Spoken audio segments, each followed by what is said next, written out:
Quiet, please. Thank you.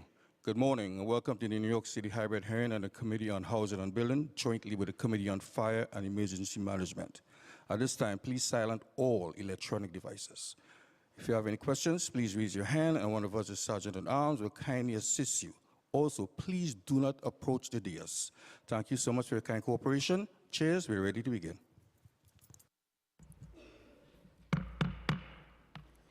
Good morning. I am Councilmember Pierina Sanchez, Chair of the Committee on Housing and Buildings. Thank you to Chair Arreola for holding this joint hearing today on fire safety in buildings. Today, as we remember the painful tragedy at Twin Parks Northwest. On January 9th, 2022, 17 lives were lost at Twin Parks. Some of our community leaders powerfully repeated the refrain in those days that those families, those children, would still have been with us today if they were not from the Bronx. In fact, in New York City, structural fires, like the devastating 5-alarm fire that took place at Twin Parks Northwest, overwhelmingly take place in community districts where the majority of residents are Black or Hispanic, per an analysis of New York City Fire Incident Dispatch data.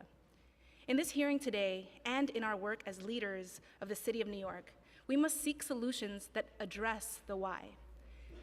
Since the Twin Parks tragedy, between January 22 and December 2023, there have been 47,673 structural fire dispatch incidents throughout the city. We know that stovetops and heating in the home are the first and second leading causes of all fires. And of particular note is the devastating rise in fires in recent years and fire fatalities attributable to lithium-ion batteries, as more have become available throughout the city. It has been reported that an e-bike or e-scooter battery causes a fire in the city at least 4 times per week. And in 2023, we must note that it was the most fatal year on record, at least in the last 30 years, with 104 individuals who perished. I take this moment to thank our first responders from the bottom of my heart for jumping into harm's way time and again to prevent greater loss of life. In addition, I want to shout out the FDNY for your use of data and algorithms to predict where fires might occur and do proactive inspections through your risk-based inspection program. I want to thank the Department of Buildings for your responsiveness on the ground when you have site control, as it wasn't a fire, but 1915 Billingsley. I have appreciated your responsiveness. And to HPD, we talk every day. I also thank you for the ongoing work. In addition to fire incidents and fire safety, I want to highlight our city's fire and emergency response infrastructure for displaced survivors. Our city, and this is where HPD comes in, has a robust set of policies and programs, including American Red Cross coordinated services in the time period immediately preceding a displacement event, including hotel, accommodation, and in some instances, financial assistance. HPD operates longer-term shelters for displaced families and individuals, and agencies including emergency management, fire, Department of Buildings, health, and others coordinate work in an ongoing basis to achieve tenant relocation, building and unit repairs, and tenant services. While these services are unique among major cities, there is room for improvement, from communication with displaced tenants to sheltering issues, protection of personal property when tenants cannot access their homes, transparency and enforcement around repairs needed, and timelines. Tragedies help us to understand how we can do better in the City of New York, and I look forward to discussing that today. The legislation the Council passed in response to Twin Parks took direct aim at some of the fault lines exposed by the fire. Today, space heaters must have certain safety features, and the enforcement of self-closing door requirements has been strengthened and expanded. There have been notable increases in self-closing door violations since January 2022, and this is in direct response to legislation that we passed to ensure self-closing doors are installed and operating properly because deadly smoke can be cut off and contained, saving lives. If buildings are kept in habitable and safe conditions and housing standards are enforced properly, we should not have to respond and see tragedies of this magnitude. I will briefly touch on the bills we will be hearing today that are in the Housing and Buildings Committee and 2 additional bills that I have sponsored. Intro 6 by Councilmember Aviles would require HPD in consultation with FDNY and DOB to develop procedures to ensure that occupants of multiple dwellings are informed of the process for issuance of residential vacate orders following fires. 88 by me would adopt NFPA standards for periodic testing of fire and smoke dampers and smoke control systems, and it would create procedures for conducting mandated inspections and qualification requirements for individuals performing such inspections to get the smoke out of dangerous conditions. 89, also sponsored by me, would require the fire commissioner to notify community boards, borough president, and council members of a fire within their respective jurisdiction within 6 hours so that we can come to the aid of residents as well. Proposed Intro 17, sponsored by Councilmember Brannan, in relation to the installation of electric vehicle supply equipment in open parking lots, was heard in the previous term and is also a topic for this hearing. I would like to thank my team, my Chief of Staff, Sam Cardenas, and Kadeem Robinson, my Legislative and Communications Director, as well as the Housing and Buildings Committee staff, Taylor Zeleny, Austin Maloney, Jose Conde, Andrew Bourne, Dan Krupp, Reese Hirota, for all of your work leading to today's hearing. Thank you, and I would now like to pass it over to my colleague, Councilmember Arreola, for her opening remarks. Thank you, Chair Sanchez. Good morning. Thank you for being here today. I am Councilmember Joanne Arreola, Chair to the Fire and Emergency Management Committee. I would like to acknowledge members who are currently present. We have committee members Feliz, Riley, and Zhuang. On Zoom, committee members Schulman and Gennaro, and we are also joined by council members Hudson, Abreu, and Aviles. Chair Sanchez touched upon in her opening statement the reason we are here today, which is to examine fire safety in residential buildings. As 2 years have passed since the tragic Twin Parks fire, which took 17 lives, the city continues to experience fire fatalities at a troubling rate. My heart goes out to all New Yorkers who have lost their lives, suffered injuries, and continue to experience fire fatalities at such a troubling rate. My heart also goes out to all New Yorkers who have lost their lives, suffered injuries, or lost their homes due to residential fires. And my deepest appreciation goes to the fire department, the FDNY, who routinely puts their lives at risk to benefit all New Yorkers. As chair of the Fire and Emergency Management Committee, I hear testimony on inspection practices of the FDNY's Bureau of Fire Prevention, examine obstacles that exist in the enforcement of relevant local laws, and learn about interagency coordination that must exist between FDNY, DOB, HPD for this city to ensure that it is effectively enforcing vital life-saving safety regulations.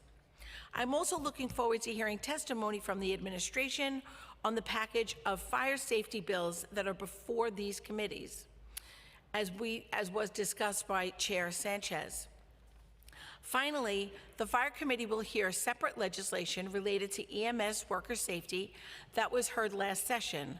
All testimony from that hearing will be incorporated into the record for today's hearing. These include 2 pieces of legislation sponsored by Minority Leader Borelli and myself, Intro number 126 in relation to requiring provision of body armor to FDNY employees providing emergency medical services, and Introduction number 127 in relation to providing de-escalation and self-defense training to FDNY employees, including providing those trainings for emergency medical services. Again, I am looking forward to the administration's testimony, as well as members of the public. I'd also like to thank our council, the committee counsel, Josh Kingsley, our senior analyst, Will Hongash, and my exemplary force of nature Chief of Staff, Phyllis Cirillo, for helping us put this together today. I'll now turn the mic over to council to swear in those who are going to testify. Thank you so much, Chair. I think first we're going to hear from our colleagues who have legislation today, and Councilmember Feliz, of course, who is the member who represents the Twin Parks Northwest. So Councilmember, actually, let me acknowledge my colleagues who are here today. Councilmember Aviles, Councilmember Abreu, Councilmember Riley, Councilmember Hudson, Councilmember Feliz, I am small, and Councilmember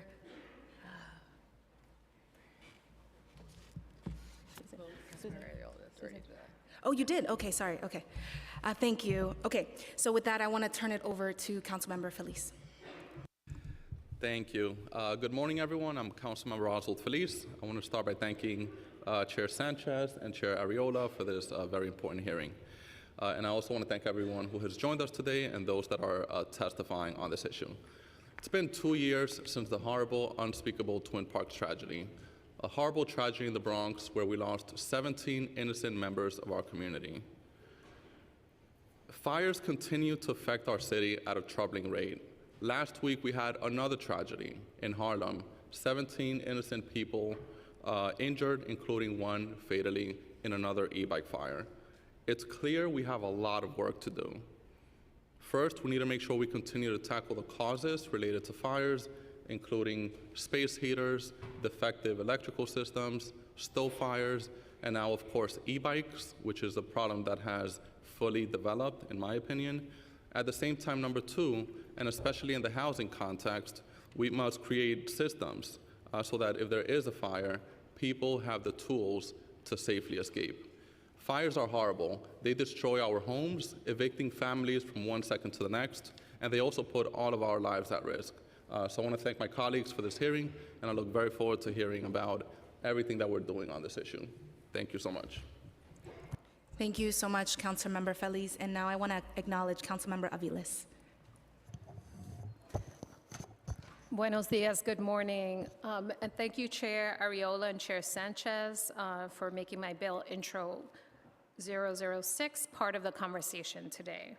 This legislation is especially important to me because it comes directly from the lived experiences of residents in my district who have been impacted by fires, many of whom are non-English speaking. Over the past 2 years, we have experienced quite a number of fires, which have resulted in people being displaced and sent to shelters scattered around the city. In one of our largest fires, 110 adults and 30 children were displaced, most of whom were Chinese-speaking migrants who were not aware of their rights to re-enter after the fire to retrieve their possessions, or who were not able to access the resources necessary to obtain information regarding their rights. At that time, there were no adequate resources in language-accessible ways for them. It depended on community members who saw the tragedy unfolding to jump in to translate on-site at the time.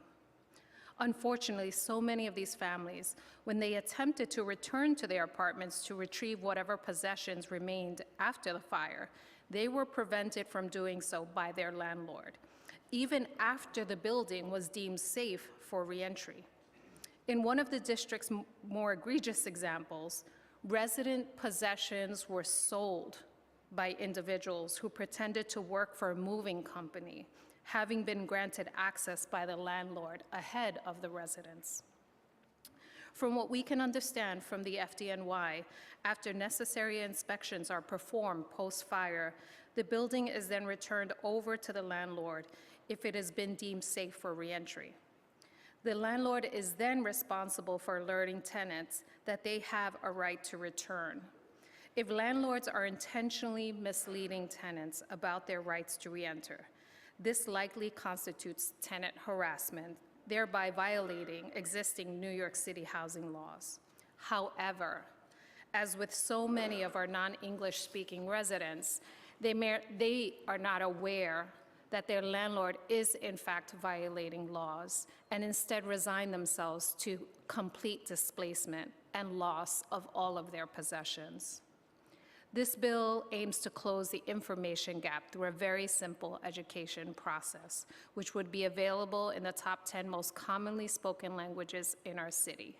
Through Intro 006, HPD, in consultation with the FDNY, would develop procedures that would ensure that occupants are fully informed of the process for vacate orders after a fire, including information regarding their rights as tenants,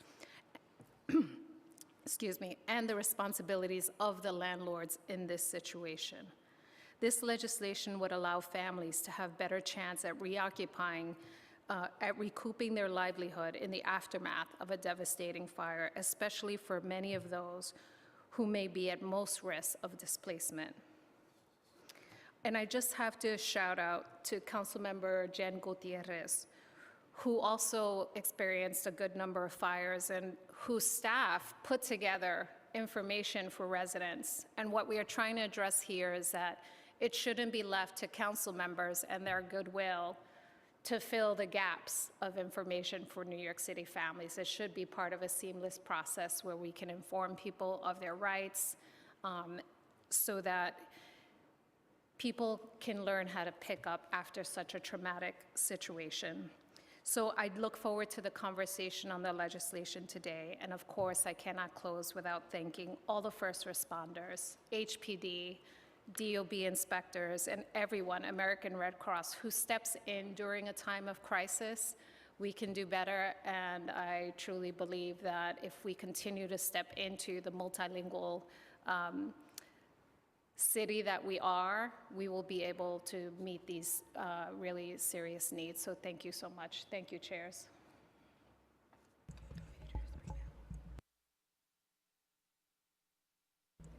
Excellent. Thank you so much, Councilmember Aviles. Now I'll pass it over to our council to bring up our pre-panel. Thank you. Good morning. We'll be having a pre-panel this morning, so we'll be starting with the Bronx Borough President on Zoom, and I also invite up Salim Drama and Ajifanta Morena to sit up at the desk here. Thank you.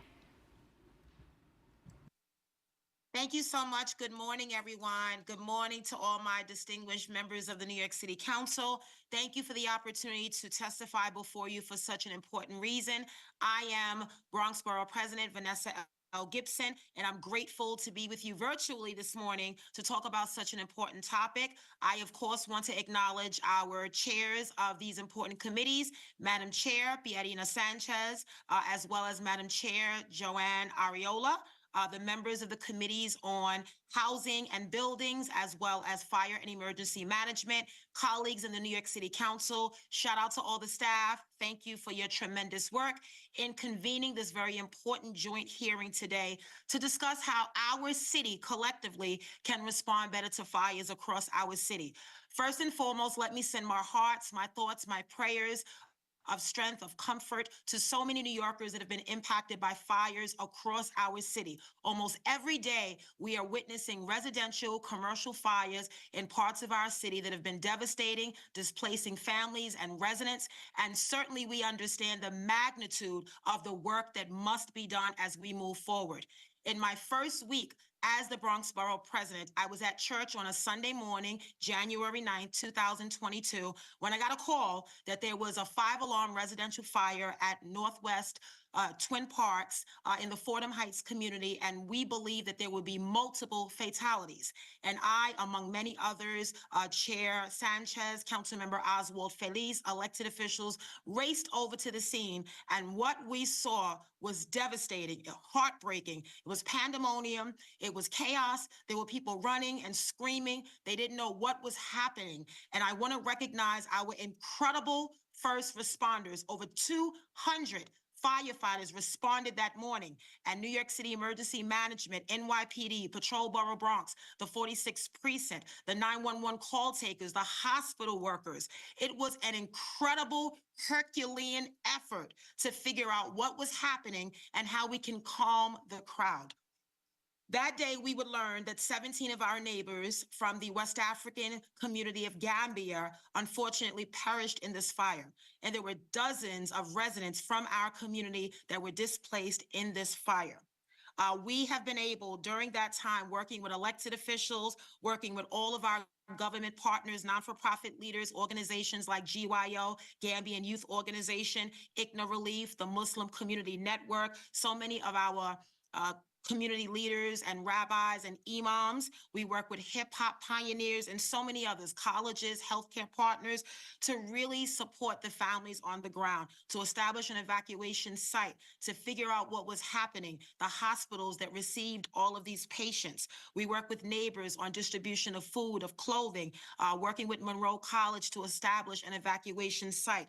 It was a lot that Sunday morning, and I am always reminded of that painful day that is a dark day in the history of our borough and certainly of our city. This fire was an unspeakable tragedy and certainly is a call to action and attention of the work that must be done to prevent tragedies of this magnitude from ever happening again. And this fire and many others have provided insight into the gaps in services and where we can improve our work when it comes to emergency responsiveness, when it comes to protecting the residents, the families, the children.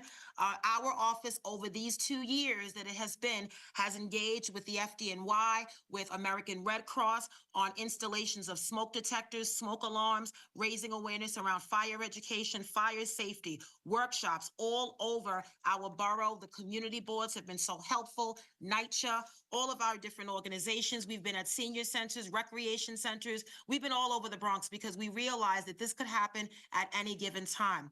But what have we learned in these 2 years? Because we've seen that unfortunately the Bronx has been the cause and the site of so many of the most horrific fires in our borough, from Happy Land back on March 25th, 1990, to the fire we had on Prospect Avenue, to Twin Parks Northwest, to the fire we had in Highbridge with the Mugasa family in 2007, and whether it was a lack of egress, whether it was self-closing doors that did not work, lack of sufficient heat, resulting in using space heaters, so many things, government neglect, landlord neglect. We can blame everyone, but I think the reality is we have to figure out how to turn pain into purpose and our storm into strength.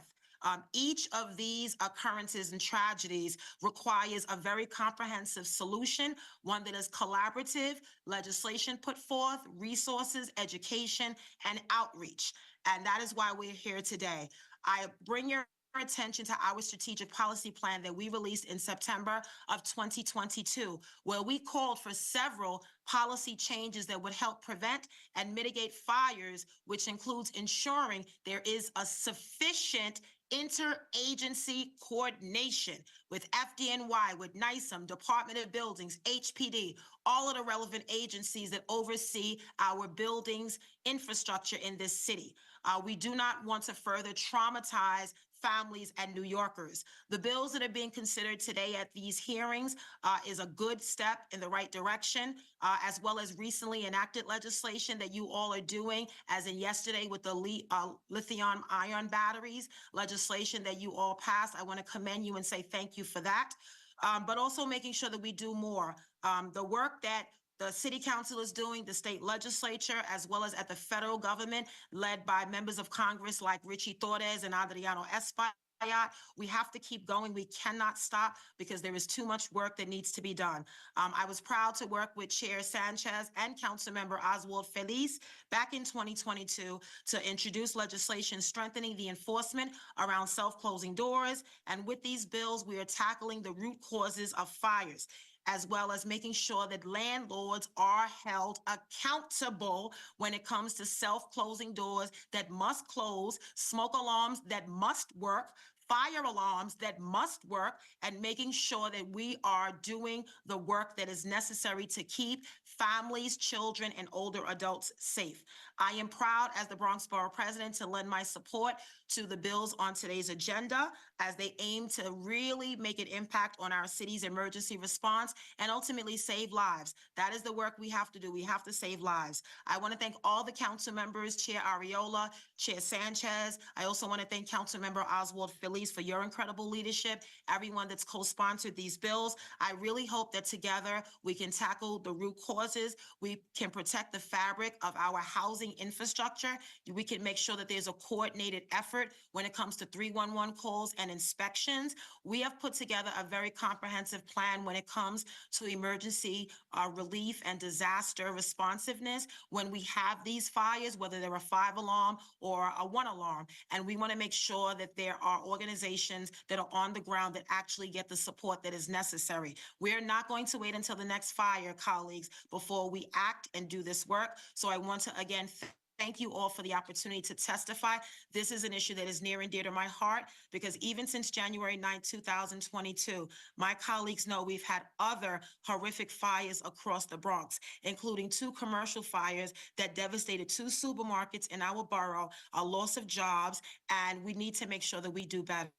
I thank you all for your time and pledge to work with you because by working together, we truly can make a difference and save lives and reassure New Yorkers that we are doing our very best to make sure that they are protected in their homes as well as in our city. Thank you again, Chair Ariola. Thank you, Chair Sanchez, and to all the members of the New York City Council. It's always great to be back with you, even if it's virtually. It's good to see all of you, and thank you for your incredible work on behalf of the Bronx and the city of New York. Thank you.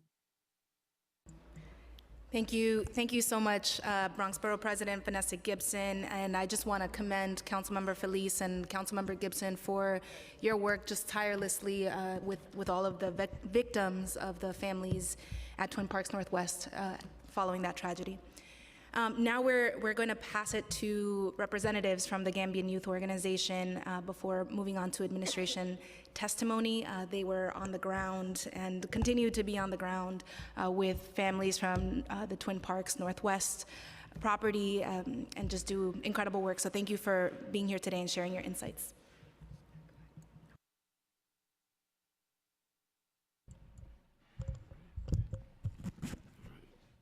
Hello, everyone.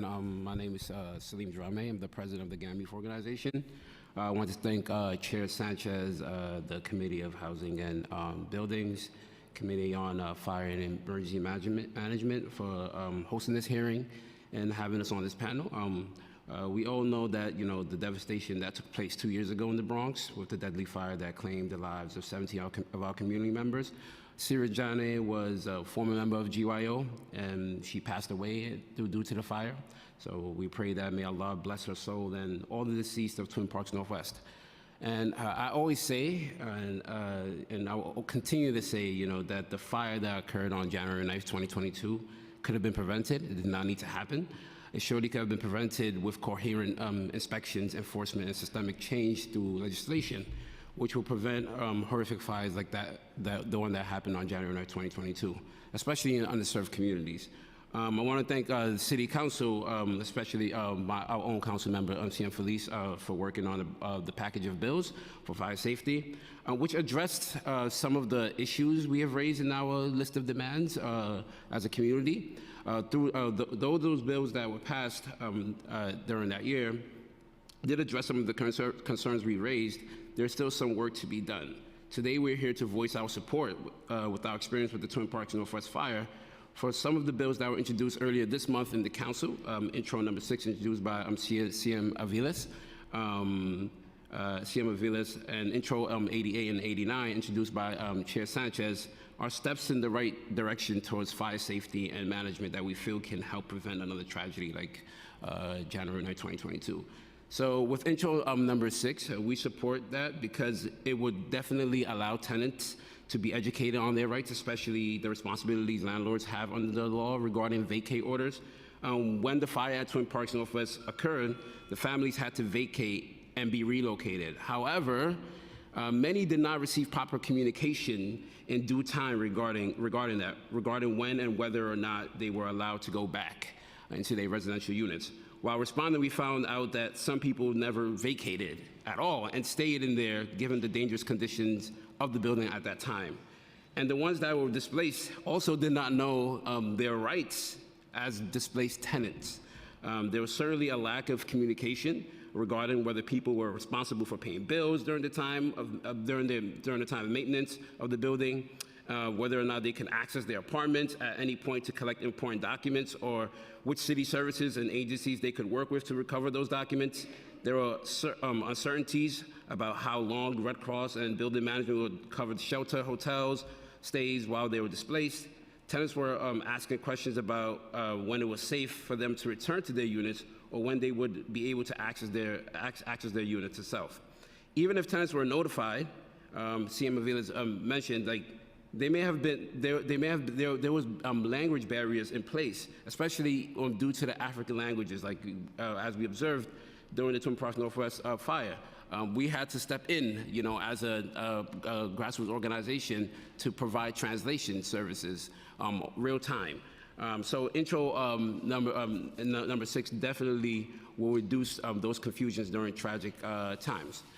With intro number 88, we support this bill because it will establish a mechanism whereby if a fire were to happen, the smoke will be extracted from the building. I strongly emphasize the importance of this bill because all 17 people who passed away on January 9th, they passed away because of smoke inhalation. The smoke traveled from the third floor from the third floor throughout the whole building. If proper smoke dampers were installed, and if there were a smoke control system that was inspected frequently, we could have avoided such a horrific scene. The smoke control systems in low-income and affordable housing units are generally old and mostly damaged. So this bill will definitely allow qualified individuals to conduct periodic inspections, which we believe will save all lives. If this bill had been passed prior to January 9, 2022, all 17 members, we believe, could have been saved.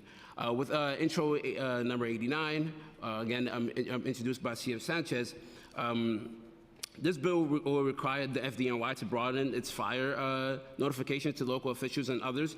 The fire commissioner would be required to provide notice to community boards, board presidents, and council members of a fire located within their respective jurisdiction within 6 hours of the fire. This notice would contain the following information related to the fire: the initial alarm level, the highest alarm level, the type of infrastructure that was impacted.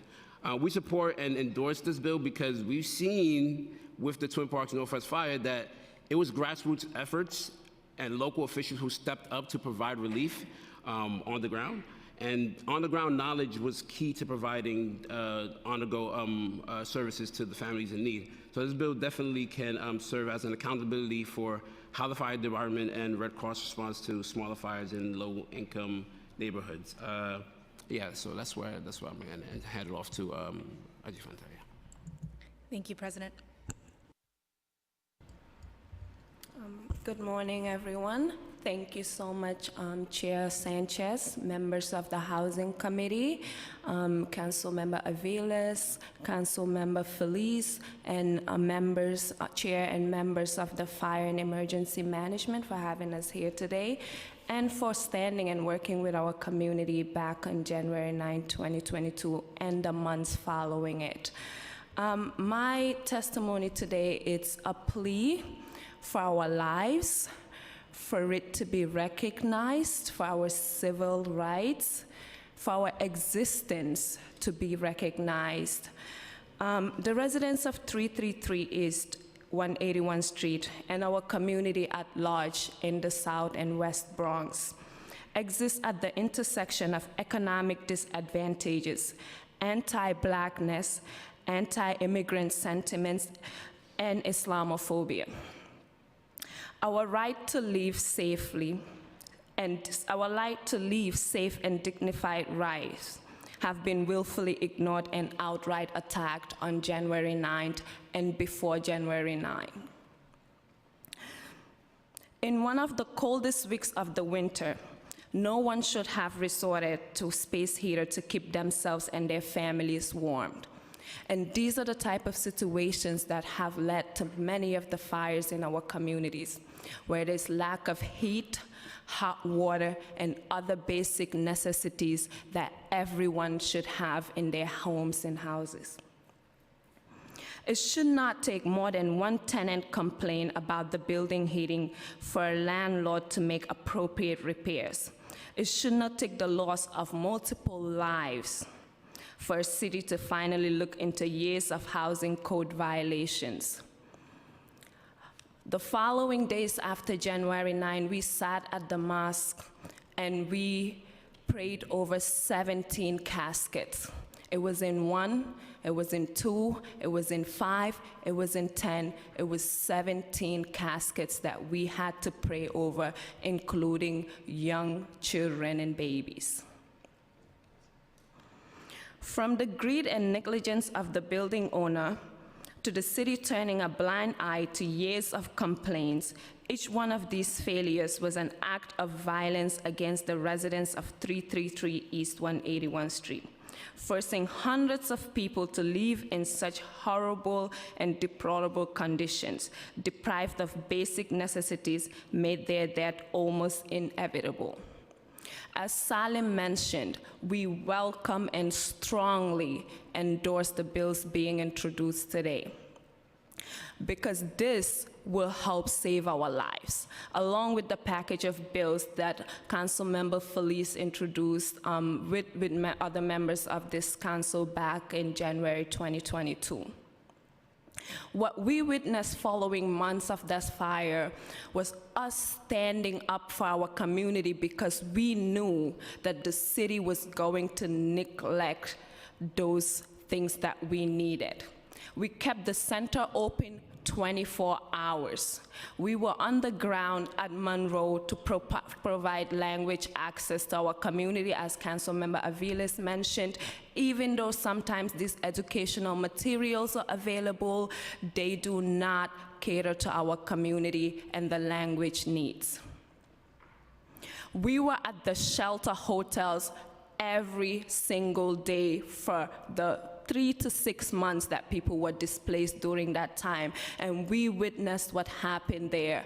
We saw bed bugs, we saw people crammed into hotel rooms when there were rooms, extra rooms available, which they could have been paid to be in. And this wasn't only for the 333 fire residents. When my mom, my little sister, and I, we experienced a fire in 2014.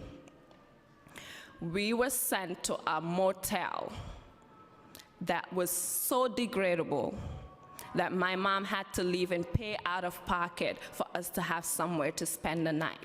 These are the conditions that Bronxites are subjected to when fires occur. We want this city, we want HPD, we want Red Cross to recognize that we are human beings, that we have the right to exist in dignity. And we want, when fires occur, for these things to be respected and for us to be treated like how everyone else in other zip codes are treated. And we want for fires to be prevented. We want for measures to be taken, for inspections to happen, for people to be qualified, to be trained, to make sure that they can carry out these inspections, and complaints aren't left for years without being addressed. Thank you all for your time.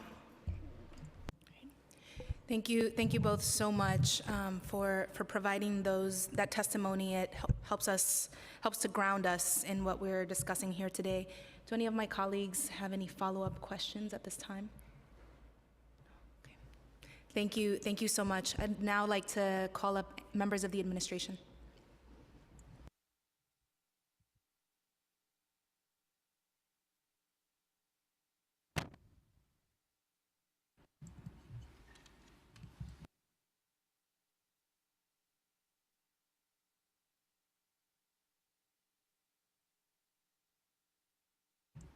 Thank you. Please raise your right hand. Do you affirm to tell the truth, the whole truth, and nothing but the truth before this committee, and to respond honestly to council member questions? Yes. Great. Thank you. You may begin.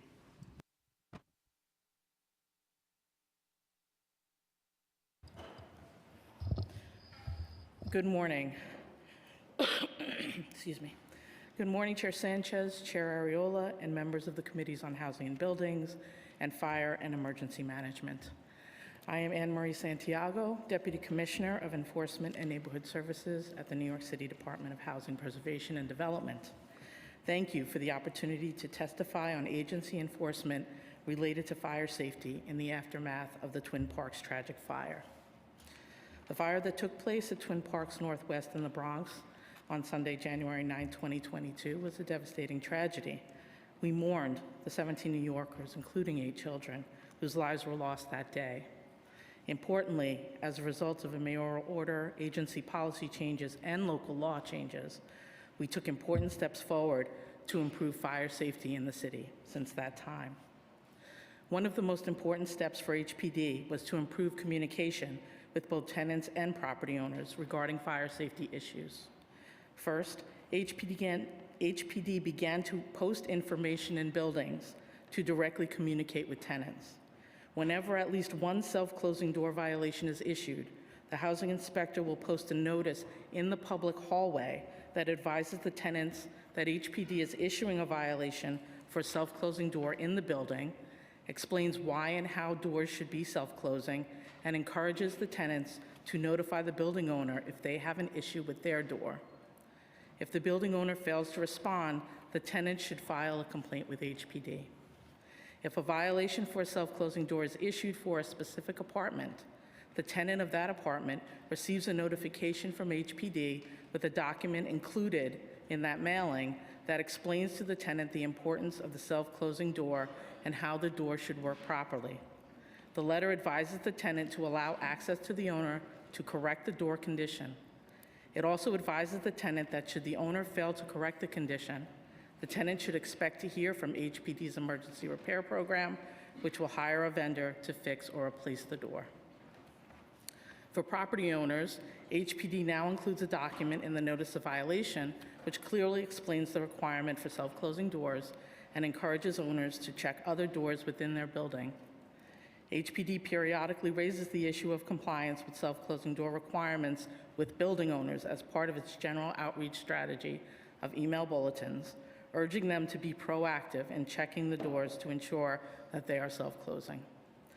In compliance with Mayor Adams' Executive Order 12, HPD also modified its inspection process to identify when the fire safety notice, required under the fire code, is not in place behind the door of every apartment we inspect. If the inspector identifies that the proper notice is not posted, a letter is sent to the owner notifying them about the requirement. The fire department receives monthly data files from HPD about the presence of these fire safety notices, in addition to data regarding all violations issued by HPD, for any further analysis or use as the FDNY deems necessary. We believe, as Mayor Adams stressed repeatedly in his discussions on this issue, that education for both property owners and tenants about how to stay safe and what to do in the event of a fire will go a long way towards preventing tragedies like the one at Twin Parks. We have also made the issue of fire safety, including some general information on the dangers of lithium-ion batteries, more prominent in our general communications with tenants and owners, including updates to our ABCs of Housing information guide, the informational pamphlet that we distribute on every inspection, and through our webpage on fire safety. HPD and the fire department work together to conduct outreach in neighborhoods throughout the city for the past 2 summers, and we are already talking about how best to do joint outreach this summer. Now I would like to focus on the implementation of local laws passed in 2022 related to fire safety issues.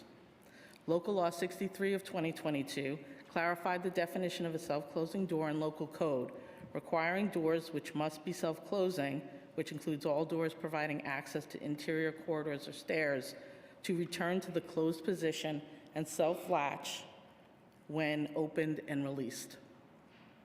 Pursuant to this law, in July 2022, the time for landlords to correct a violation for a door which is not self-closing was reduced from 21 days to 14 days. This legislation also required HPD to re-inspect all self-closing door violations, whether certified or not certified as corrected by the owner, beginning in January 2023. All of these changes were implemented. Working with the fire department, we refreshed our training regarding self-closing doors, retrained existing inspectors, and included this training with all new inspector training. We refocused our efforts to ensure that inspectors are looking at public area doors in their line of travel, during inspections, resulting in an increase in violations issued between fiscal year 21 and fiscal year 23 from just over 23,000 to almost 50,000. Between July and October 2023, HPD issued 22,000 self-closing door violations compared to 16,000 during the same period in 2022. We continue to aggressively inspect for these issues. HPD continues as well to work towards re-inspecting all self-closing doors within 20 days. As of January 30th, 2024, we have attempted to re-inspect more than 55,000 violations. Our average time to re-inspect is 13 days for calendar year 2023, and overall, we re-inspect within 20 days 80% of the time. This is a very challenging mandate for our agency to meet, especially during heat season when we need to focus our resources on responding to heat and hot water complaints and violations during the coldest periods. Local Law 71 of 2022 required HPD to create a proactive program to inspect self-closing doors at 300 buildings identified in consultation with the fire department. HPD worked closely with the fire department and the Department of Buildings to create criteria for selection and created the first list of properties as required. Obviously, it is impossible to know which building might have a fire or when. In selecting criteria, we considered what available city data might be useful in identifying buildings at a higher risk. Criteria for selection of Class A multiple dwellings for inspections of self-closing doors includes buildings with 6 or more dwelling units and at least one of the following criteria within the 3 years prior to selection.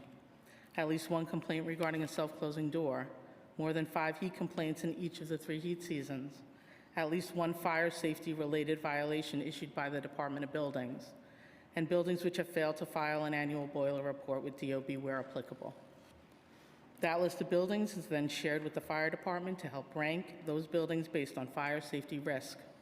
Certain buildings which had comprehensive building inspections from HPD recently, such as Alternative Enforcement Program buildings, are excluded. Owners were notified when the buildings were selected with the intent of prompting those owners to proactively take steps to address self-closing door requirements at their buildings prior to inspection. Of the buildings selected, 22% are in the Bronx, 30% in Brooklyn, 29% in Manhattan, 17% in Queens, and 2% in Staten Island. HPD has until June 30th to complete these inspections. As of February 22nd, 2024, HPD has completed inspections at almost 250 buildings, attempting to inspect over 10,000 doors. Over 1,700 violations have been issued for self-closing doors. A report regarding these inspections is due to the City Council in September 2024, and the list of buildings inspected with results is required to be posted online. Now turning to the new legislation regarding Intro 6, HPD agrees that it is important for tenants to understand the procedural steps if there has been a fire that has resulted in a vacate order for their home. Information regarding the availability of emergency services, including relocation and other services available through the American Red Cross in the short term and through HPD's emergency housing services after a few days, is provided to tenants at buildings where there has been a fire if HPD or DOB conducts an inspection, and ARC, the American Red Cross, is usually on site. Information about the timelines for return to the property and the owner's responsibilities to allow reoccupancy is very specific to the extent of the fire and the conditions existing after the fire. In cases where there is extensive damage and multiple agencies issue vacate orders, the building may not be safe for any type of reoccupancy, even to allow tenants to retrieve belongings. Determining the timelines for such access can be very difficult for both the agencies and the owner. Assessments need to be completed by the agencies and the owner's construction professionals, and at least the preliminary cleanup, such as broken glass and debris removal, need to be completed. We have found that in most cases, property owners work collaboratively with tenants to allow at least supervised access to damaged areas of the building for the retrieval of the most important belongings, such as medicine, documents, and pets. Information about the revocation of agency vacate orders can be found on each agency's website. Without the revocation of any applicable vacates, tenants cannot permanently reoccupy the building. The process of lifting a vacate order is, for HPD, a process which requires a full building inspection, correction of the conditions which were the reason for the vacate, and the meeting of general health and safety minimum standards. I understand that it is frustrating for tenants who, understandably, just want to return to their homes. But each situation is unique, and our priority is for the safety of all tenants. Thank you for your time, and we look forward to your questions. I will turn it over to the Fire Department first for their testimony.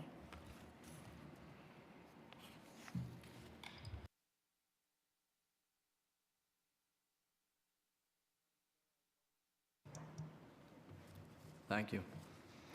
Good morning, Chair Ariola, Chair Sanchez, members of the Fire and Emergency Management Committee, members of the Housing and Buildings Committee, and the sponsors of today's legislation.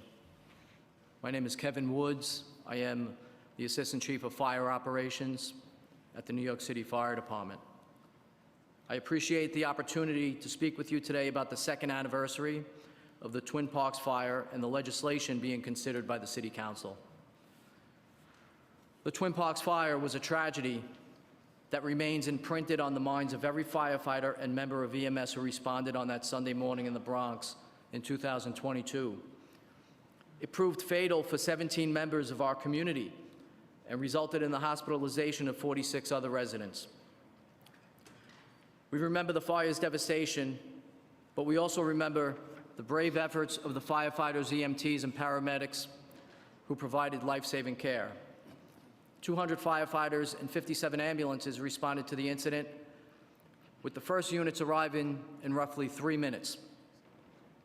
Through their tenacious efforts, including at times placing the safety of the residents above their own, FDNY members rescued 15 residents who were discovered in cardiac arrest, transporting them to local hospitals and ultimately saving their lives. FDNY members assisted dozens of other patients so that they were able to escape the building, including many who were trapped or unconscious, and provided immediate medical care. In the wake of the Twin Parks fire, the department shifted our outreach and education efforts into overdrive. The Fire Safety Education Unit worked with community and faith-based organizations, schools, tenant associations, and local and elected stakeholders to enhance fire safety programming citywide. We partnered with our fellow agencies and mayoral offices to ensure that our reach was as broad as possible, including the Department of Youth and Community Development, the Mayor's Office of Criminal Justice, Health and Hospitals, the Administration of Child Services, the Department of Education, and the New York Police Department's Community Affairs Unit. These programs focus on educating residents to be prepared for and prevent fires and other emergencies.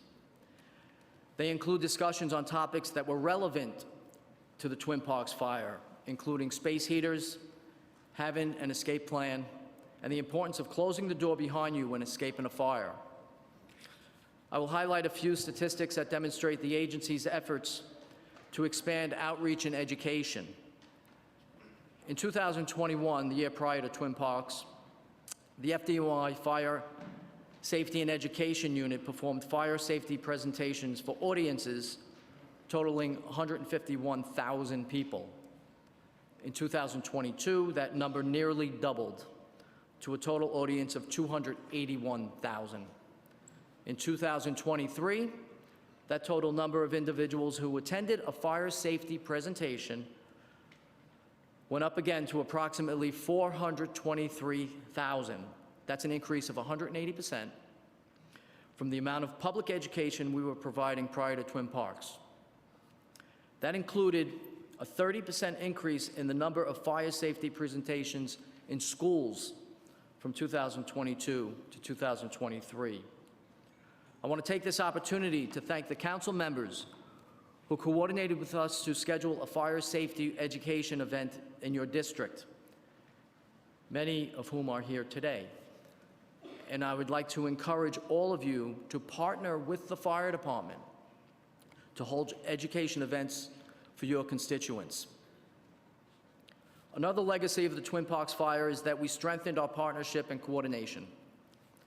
Fire inspectors do a great job inspecting the common areas of multiple dwellings, like Twin Parks, but they generally do not have access to individual apartments or to private dwellings. FDNY worked with the Department of Housing, Preservation, and Development to refine training for HPD inspectors, specifically on the topic of self-closing doors.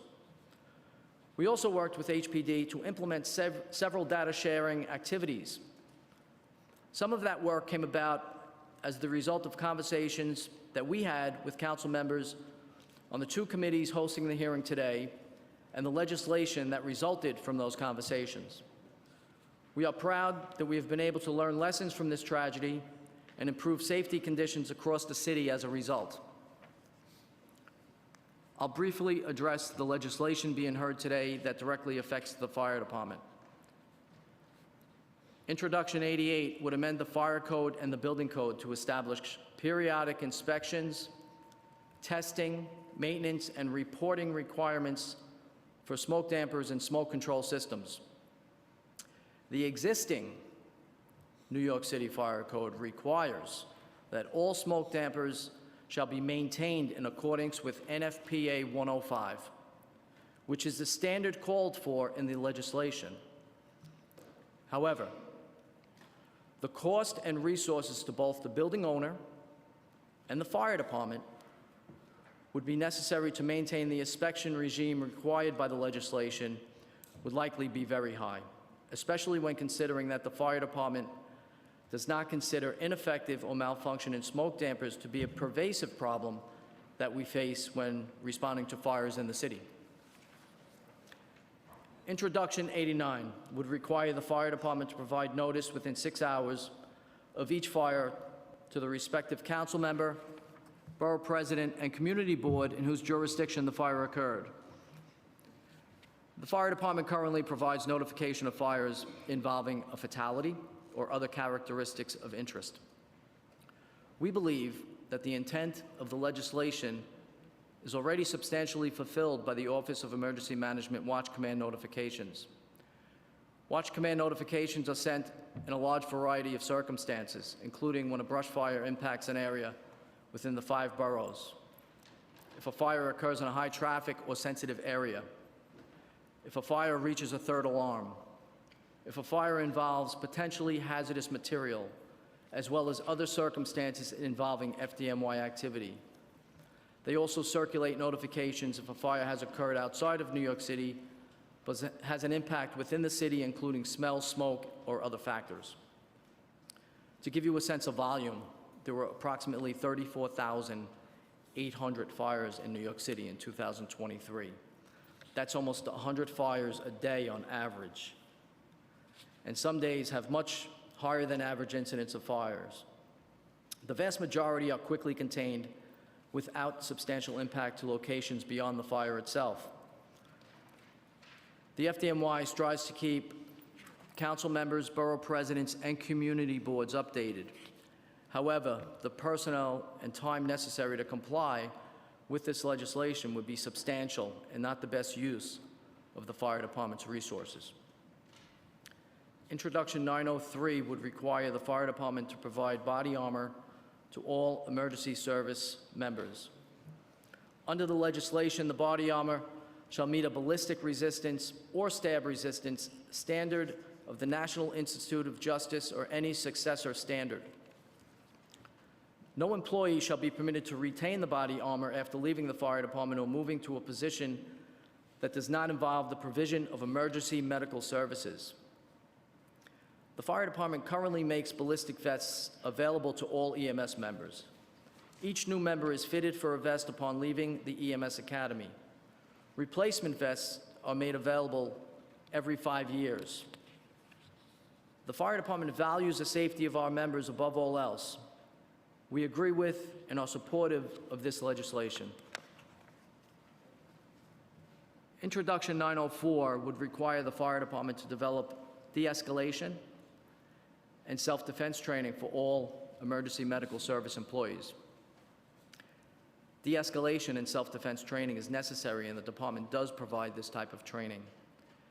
EMS members participate in a 12-hour training regimen that is conducted in partnership with New York City Health and Hospitals. The program is focused on situational awareness, de-escalation techniques, managing patients who are experiencing a mental health crisis, and patients who are potentially violent. In addition, members receive instruction on contacting others for assistance during an escalating situation or emergency, including communicating with law enforcement. The training that we provide now does not comply with the provisions of Introduction 904 that would require it to be offered annually. However, the department does offer a portion of that training on the learning management system, which is available in all EMS stations at any time. We are always exploring ways to make our members safer, so we are happy to continue engaging with the council to develop a version of this legislation that is satisfactory to all. Thank you very much. I would be happy to take your questions at this time. Thank you so much. I just want to acknowledge that we've been joined by Councilmember Yeager, Councilmember De La Rosa, and Councilmember Dinowitz. And Councilmember Ressler.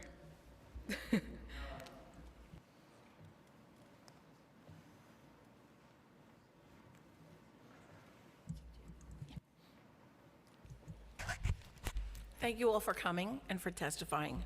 So you know, when we first came into the council, that's when Twin Parks, I think that was January 9th. We all came in on January 1st, and it was devastating. And that's why this legislation and legislation before that became imperative to come into play. So for the fire department, what is the current fire code requirement for the inspection of smoke-controlled dampers and any other type of smoke control within an apartment? Right now, there's two different types of inspections. The firefighters, those are uniformed inspections, and then you have fire prevention, who are the technical experts with fire dampers and such items as that. For a uniformed inspection, what we do is we try to get a responsible person. Let's say it's either Twin Parks, or if it's a non-fireproof building like we witnessed last week in Harlem. That's a 6-story building, brick with fire escapes, very common building in New York City. We first examine the exterior of that building. We'll look for life safety issues such as the fire escape. These buildings, most of them in the city, are over 100 years old, and we look to see if those fire escapes are maintained properly. Then we walk through the front door, and we investigate the housekeeping in the hallway. We look for CO detectors. We look for smoke detectors. We try to make our way into the cellar. The cellar is crucial for us as far as an inspection. We look for structural stability. We are experts. We respond to many gas and electrical emergencies. So we may call HPT and DOB for maybe somebody that tapped into a gas main.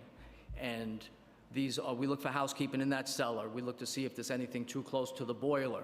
And again, we look for that structural stability. At the same time, we're trying to familiarize ourselves within these buildings. So last year, the fire department inspected, just the uniform side, inspected over 78,000 buildings. 78,000? 78,000, right. So 42,000 are based on RIBIS, and another 35,000 are just mandatory inspections that we have, like complaints. Whenever we receive a complaint, we go out there and we investigate, usually depending on the severity of the complaint. Like we had a complaint last night where we had to vacate an area with, that had 46 beds, right? So complaints, vacate, so us or DOB, maybe a combination, we do surveillance, right? These are inspections. And at the same time, our units, our 350 plus fire companies, we're in service at all times. So we're not taken away from the protection of your community by inspecting these buildings. And do you ever rely on self-certification from the building owners? Not through the uniform side, but our fire prevention side does. I'm not an expert in that field, in the fire prevention side, but I believe they do. You believe in the self-certification? No, I believe that the You fire believe prevention. They do? Yeah. Okay. Okay. Do you know to what extent the FDNY audits self-certification records? Or that would be beyond your purview? Yeah, I don't have that technical All right. expertise. So, what qualifications must an individual possess to conduct inspections of smoke dampers? Again, that would be a member that works. The Bureau of Fire Prevention are not firefighters, they're civilian employees. And I don't know what testing or qualifications they have for that. All right. So according to the PMMR, the number of life safety education presentation decreased from 1,449 in the first 4 months of FY 2023 to 735 in the first 4 months of FY 2024. This is a marked decline in the number of presentations. Why has the department reduced these presentations so significantly? Fire safety education. So the FDNY is committed to educating the public on fire safety. In 2021, our fire safety education team educated 151,000 people. In 2023, as you heard in my testimony, over 422,000 people. That tripled in 2 years. So we partner with HPD. This past fall, during National Fire Prevention Week, we had a citywide fire campaign. And it was called Keeping Homes Fire Safe, to educate all New Yorkers on fire safety. We emphasized things like self-closing doors, space heater, seasonal, lithium-ion battery. So the outreach is very robust. We, again, partner with our schools, our faith-based organizations, and we also have outreach after a fatal fire. So after a fatal fire, we'll have information tables in front of the building, maybe on the block. We'll target schools, and there could be language barriers, as we heard earlier. So our fire safety education material is written, we have it in over 10 languages. So if there's a language barrier at the scene, we will bring a translator. So we try to focus on that. We also try to focus on, during this fatal fire, the cause of that fire. So if it's space heaters, for instance, we'll talk all about space heater safety, such as not using extension cords, not having it plugged in or on when you're sleeping. So we keeping 3 feet. Space heaters need space, right? So space, 3 feet around a space heater, that's what we need. And that's the education we're trying to give.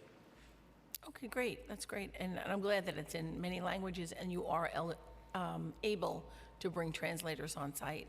Do you think that this outreach to these neighborhoods has reduced the number of incidences?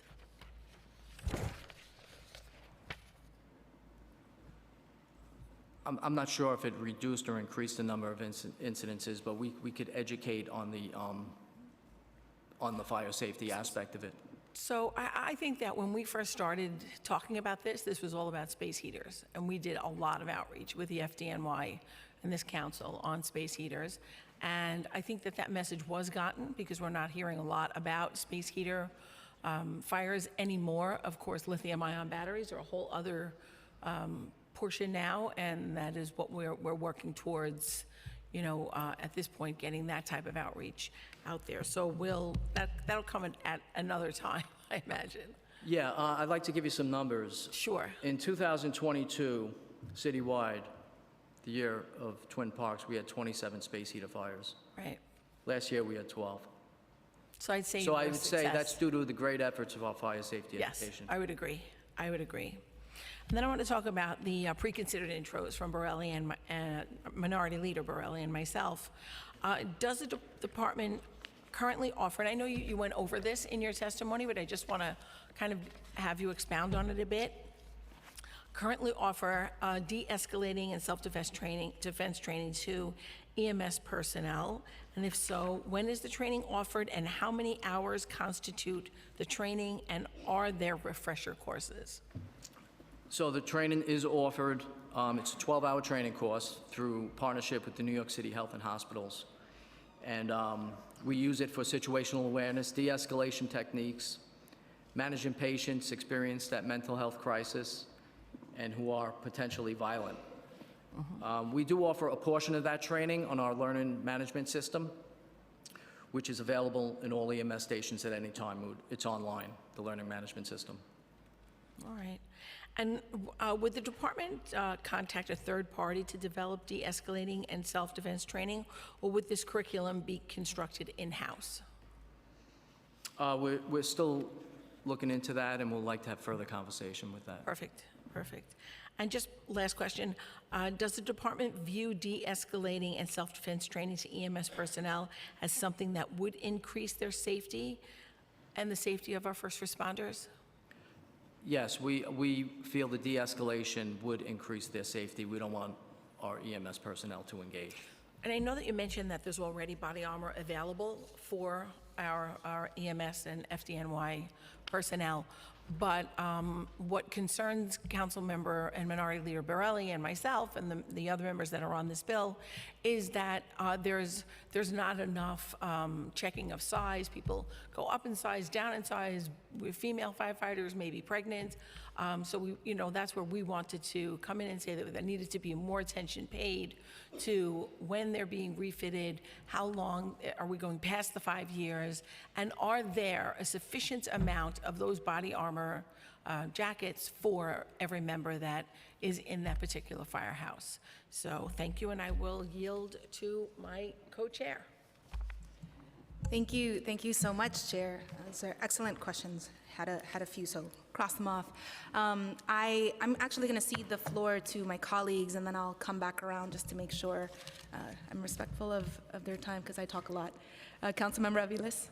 Great. Thank you so much, chairs. And thank you, HPD and FDNY, for your testimony and work. I guess I'd like to follow up with HPD in particular. In your statement, in your testimony, you noted that information is provided to tenants at buildings where there have been a fire and DOB conducts the inspection, and the American Red Cross is usually on site, which absolutely I have seen the Red Cross in every fire that we've had, along with personnel. I have never seen, including in a personal experience when my sister had a fire and I was with her, ever receiving information that clearly articulated what her rights were. And in all of these instances, sadly, our experience has been the landlords were antagonistic at best during these situations with their tenants, and never provided affirmative information to them. And certainly American Red Cross provided their, here's some coffee, here's your immediate stuff, you'll get a caseworker and eventually assigned a hotel, but that was it. I have also never seen language accessibility, including Spanish or anything else provided on site. So I'd love to know what these materials are, if you could provide them to council. And I'd like to hear more specifically who develops them, who is responsible for distributing them, and I'd love to see the languages in which they are developed, because I have never seen one in all my years prior to even being a council member. Thank you, council member, and I appreciate your earlier kind of contextual discussion about what you're looking for with this bill. And I think we should work together. I think, you pointed out another council member who had put something together that I guess you felt was appropriate and is kind of maybe we can look at it as what you're looking for. The information we currently give out is really about the immediate needs, the emergency housing, how you contact the Red Cross, how you contact our emergency housing services, and I can certainly provide that to you, after the hearing. But I think, what we understand from your bill is that the tenants in trying to get access to the building, trying to get access to their belongings, need some additional guidance on what that means and what their rights are. And again, that what it means for each individual instance may be different depending on the situation on the ground. So we can't be too specific with that information, but we'd love to continue the conversation with you about, what is the right direction that we can provide to tenants. Generally, HPD does try to provide all information in the 10 languages. So including our ABCs of housing, including any information on our website is translatable, and we can certainly add more information there as well for people who may not be able to get the information at the time of the event. They're not home, they're unavailable to take the information because they are dealing with the chaos of the moment. So very open to continuing that discussion. Great. Well, thank you. And certainly, Councilmember Gutierrez materials are very helpful. I mean, a basic know your rights, fundamentally, with generic information, obviously, Right. on what to expect, who to call very clearly. So we have some of this work already done by Councilmember Gutierrez's staff, but obviously we'd like to see it rolled out citywide in a very seamless way, given to people and obviously talked through during the time of trauma. So would love to work with you on that. And, we need it yesterday. In terms of, just to walk to procedurally for the record so that people understand. So after a fire, what types of inspections occur and by which city agencies are they conducted? Just obviously, I heard you, the situations are really unique, but if you could give us a general walking through, that would be helpful. So I can speak for HPD, my colleague can speak for DOB, and there are other agencies. Yep. Department of Environmental Protection may be involved, others, so I'm only going to speak for HPD. So at a fire of magnitude where HPD responds, as you heard the chief, there's thousands of fires all over the city all the time. But to those that HPD responds, when our inspector gets to the building, usually if it's a larger fire, emergency management is on scene and is coordinating access to the building. The fire department determines and the buildings department determine when we can access the building to do our inspection. So an HPD inspector will assess what the damage is, whether a vacate order is required based on that damage. So generally, HPD vacate orders would cover things like no electricity to the building or significant water damage to apartments. Our vacates do not cover structural issues, which would be covered by the Department of Buildings. Once the vacate order is issued, it is approved, posted at the building, it is posted online. Information is shared with the American Red Cross and with our emergency housing services to enable tenants to receive the services, whether it's free housing or whether it is just other types of support, as you mentioned. In a larger fire, HPD will monitor the work that's happening at the building, again, in coordination with other agencies. There may be interagency meetings in the days immediately following. I'm sure several council members have participated in those types of meetings. Determinations are made about what work can move forward, what work may require appropriate permits, or again, if DEP is involved, what type of monitoring is necessary. And depending on the scope of the damage, decisions may be made about rescinding vacates from apartments that maybe had no damage and were just waiting for a restoration of service, or were vacated because of damage to, the front doors of the apartments, and those are quickly resolved. But some, again, take more time depending on the damage. Thank you. If I could just, I realize I'm over time. It went so quickly. I guess I'll just ask a few quick questions, and then, so does the FDNY or HPD ever communicate directly with displaced residents? Or does all of that communication, is all of that communication expected to flow through the landlord? Most of the communication to the tenants from HPD's perspective would happen through emergency housing services. So if someone had accepted services and we were aware of changes to the status, they would be advised through emergency housing services. And the fire department doesn't perform any outreach post-fire. We just ensure the safety of all the occupants and the inspectors. That's why we don't allow anybody in the building right away. We want to make sure everything is safe, and then we turn the building over.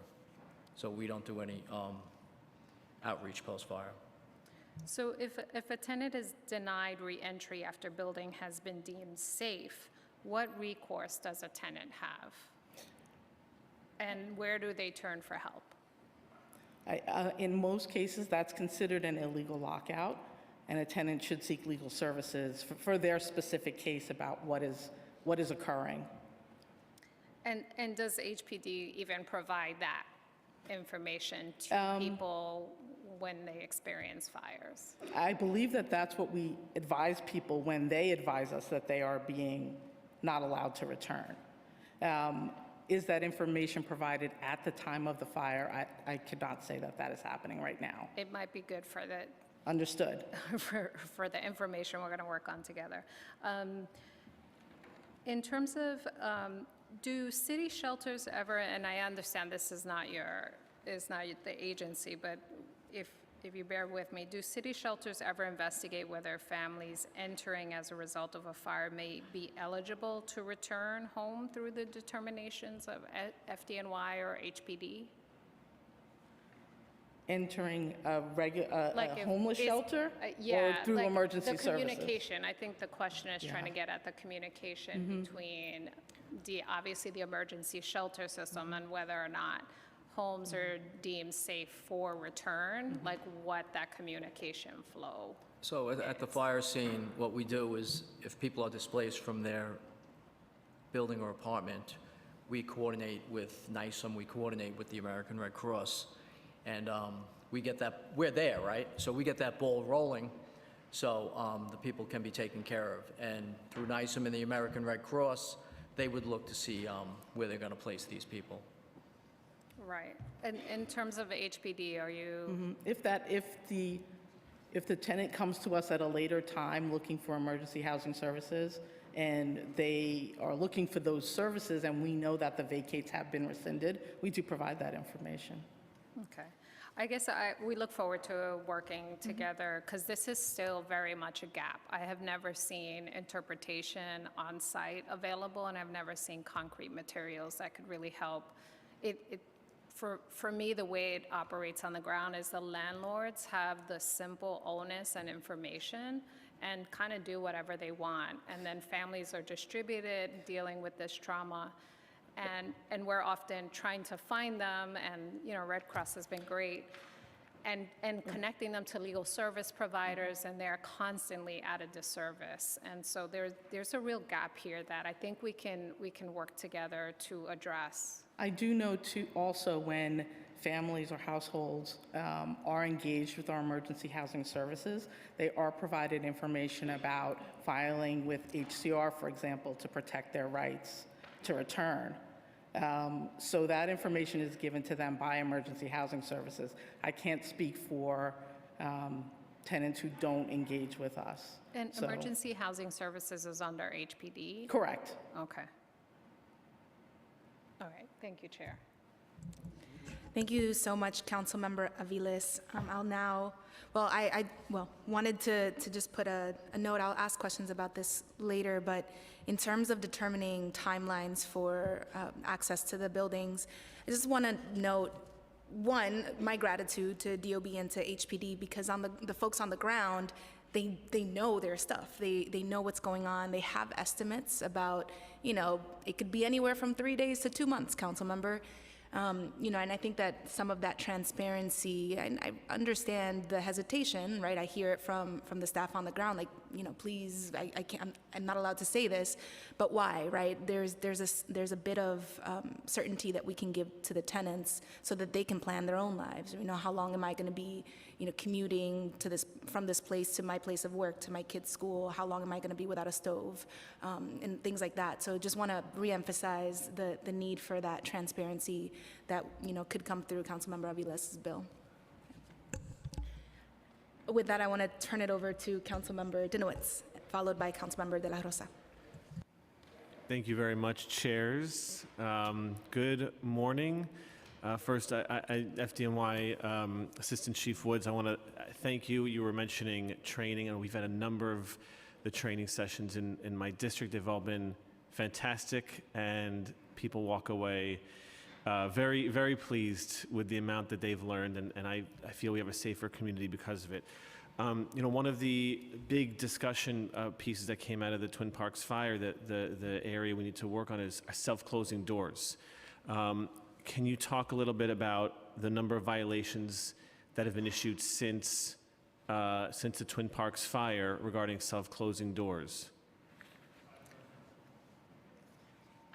The fire department, when we inspect a building, we don't inspect the interior of apartments as far as self-closing doors, but we I'm sorry, continue, I'll ask. But we do receive data from HPD regarding that. So they share monthly data with the fire department, with the FDNY. Our data scientists, we have a program called RIBIS. It's a risk-based inspection program. Our data scientists review, they look ways to improve the formulas. So we concluded that some categories are useful. We can't put this into our RIBIS program all at once. Some categories are useful, but we have discovered that they are already included in the algorithm with the 311 data, so it would be a duplication of effort. So what we do with our risk-based system, it incorporates a number of indicators into an algorithm. And we did... Excuse me for a second, Chief. Do you just want the number of violations, because that's HPD? Oh, yeah, well, I'm talking to all three of you, but I did Okay. want to thank FDNY, but that's for all three of you. So HPD, yeah, how many violations and how they've So changed through the in years? fiscal year 22, we issued 30,000 plus self-closing door violations, and in the last fiscal year 23, we issued almost 50,000. And what was the increase due to? Mostly to violations in public areas.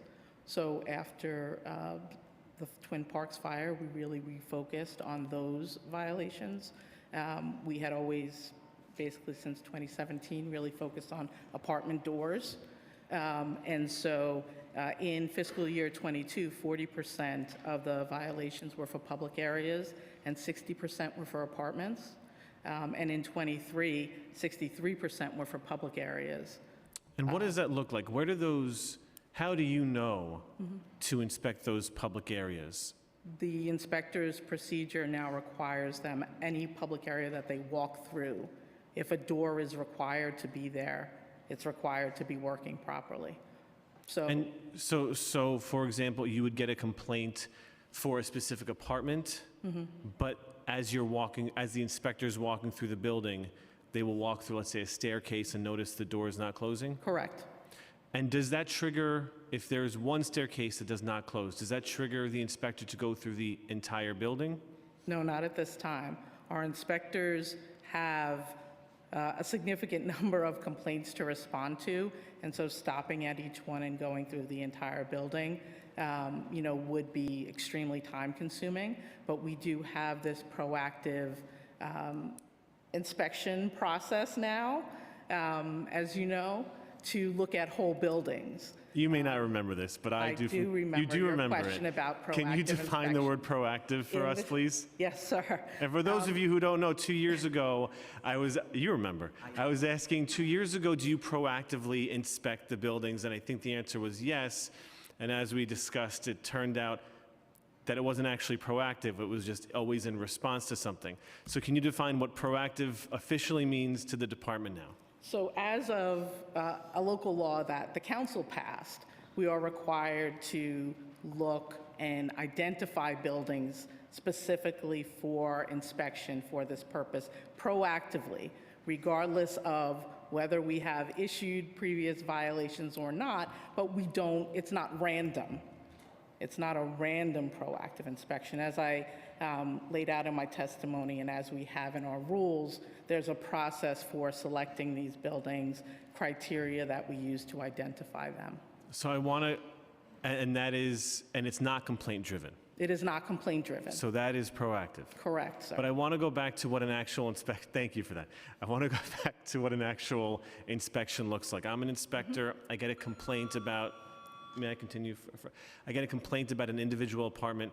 I happen to be going through the building and notice the staircase that I may happen to go through does not have a self-closing door.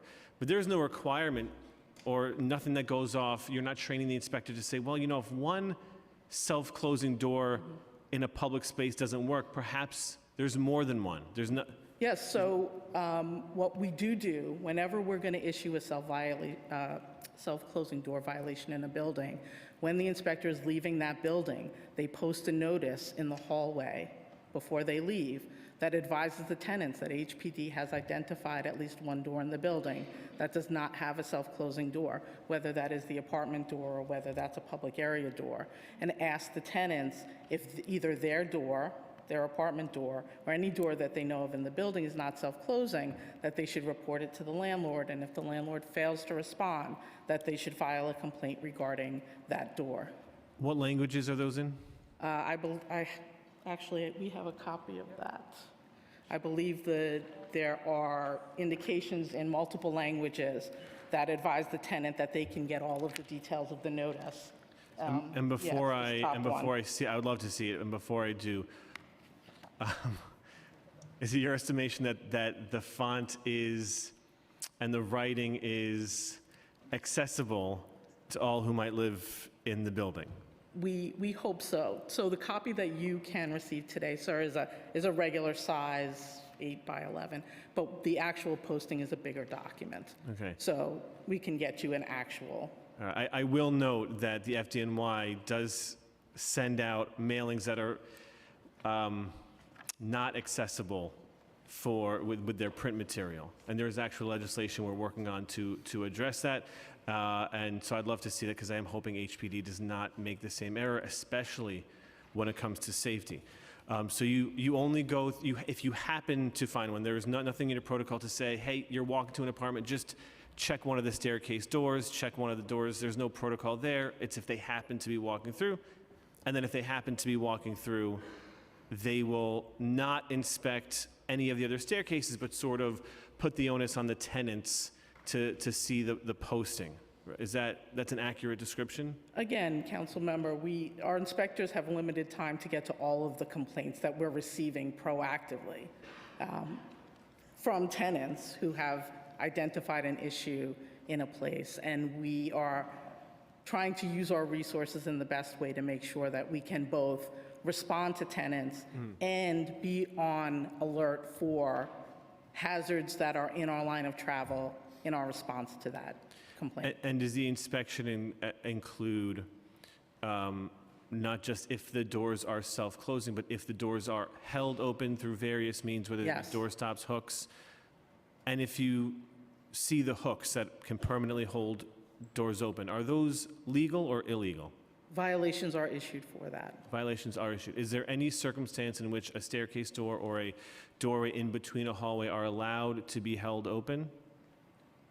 Not to my knowledge. I will have to check with our experts to Okay. give you a final answer. Would DOB or FDNY know one way or the other? Those doors have to be maintained closed at all times. Okay, and under no circumstances are they to be held open with any device whatsoever? No, devices, no. They're fire doors. So it's to protect the occupants of that building. And just last question, and then I'll turn it back to the chair. Some buildings have fire doors, separate exits for within the apartment, separate egresses. Are the same rules applied to those doors, including having latches, including having knobs to pull them closed and be self-closing? Do the same rules apply to those secondary exits? Yeah, if you have a secondary exit from an apartment, it has to be maintained clear. You can't open that door.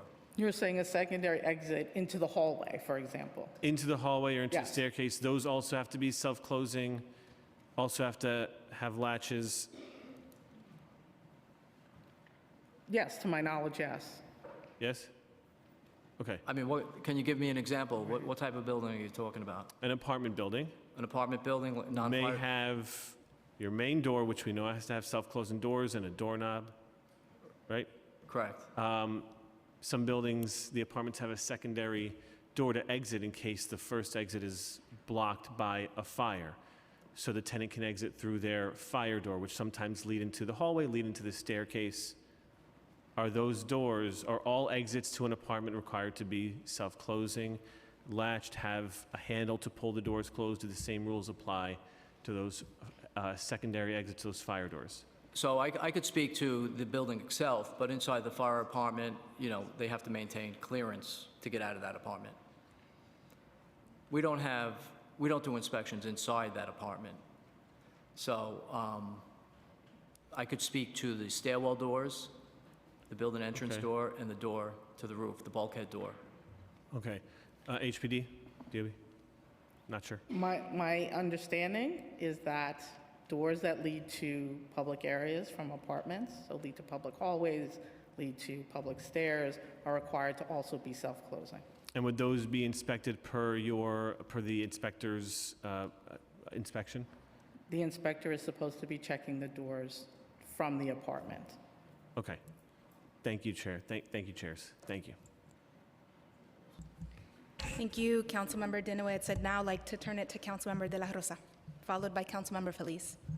Thank you, chairs, for this important hearing, and I want to thank the administration for being here, and also some of the folks who are representing some of the Twin Parks fire victims and families. I know that grief is a long process, and we stand with you in these moments and with my colleagues in the Bronx. I have questions specifically about what happens after fires, and I'm glad that I see Deputy Commissioner Santiago here. We've been at many fires uptown in my district in Washington Heights. I have a question about after a fire. So a vacate order is lifted, and the landlord proceeds to work on a building that has had a fire. What we're seeing in my community is that in some instances, landlords are reconstructing apartments in ways that do not look the way they did before the fire. You know, we have the situation 74, 78 Post. They were displaced for about 2 years after 2 fires back to back in that building. The landlord was obviously negligent in this case, and now he is, you know, re-renting apartments. The structure of the building has changed. Apartment numbers are shifted. Even the composition of the apartments are different. So 2 bedrooms are now 1 bedrooms. You know, it messes with the stabilization of those units for affordability. And also it messes with families who, you know, are coming back to apartments that look completely different in the layout than what they were. What can HPD do to, one, enforce against landlords that are doing these things outside of the realm of the law and legality? And 2, what is our tools as council members when we're receiving the complaints from constituents who after 2 years are finding themselves having to move back into these apartments, some of them beautifully renovated, however, they don't look like the apartments they left, and they have no choice because it's either take this apartment or be homeless. What can we do? Thank you, Councilmember. That is a very complex issue. It involves the state homes and community renewal. If the tenants are rent regulated, and I think in this building that is clearly the case, HPD does not approve or look at the permits that the owner is getting to do some of the renovation. And so I defer a little bit to the Department of Buildings, and I would say that your best outreach strategy is to reach out to HCR about what the tenant's rights are given the reconfiguration of the apartment.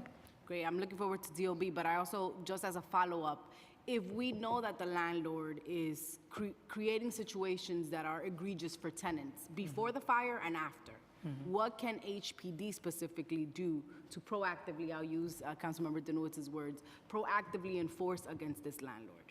Certainly, before the fire, before anything happens, if a building is just in poor condition, you shouldn't be encouraging tenants to file complaints. As violations are issued, buildings become eligible for a number of different HPD enhanced enforcement programs or litigation. And so, you should always reach out to Nicole in her office or to us regarding those specific instances. After the fire, if tenants return, and again, with this configuration issue aside, if there are issues with the maintenance of the property, and especially a fire like Post Avenue where we are monitoring that, certainly reach out to us. Again, encourage tenants to take the action to call 311 and let us know what the specific issues are. Tenant harassment is real, and this isn't a hearing about that, but certainly HPD has a lot of tools. DOB has tools regarding tenant harassment issues.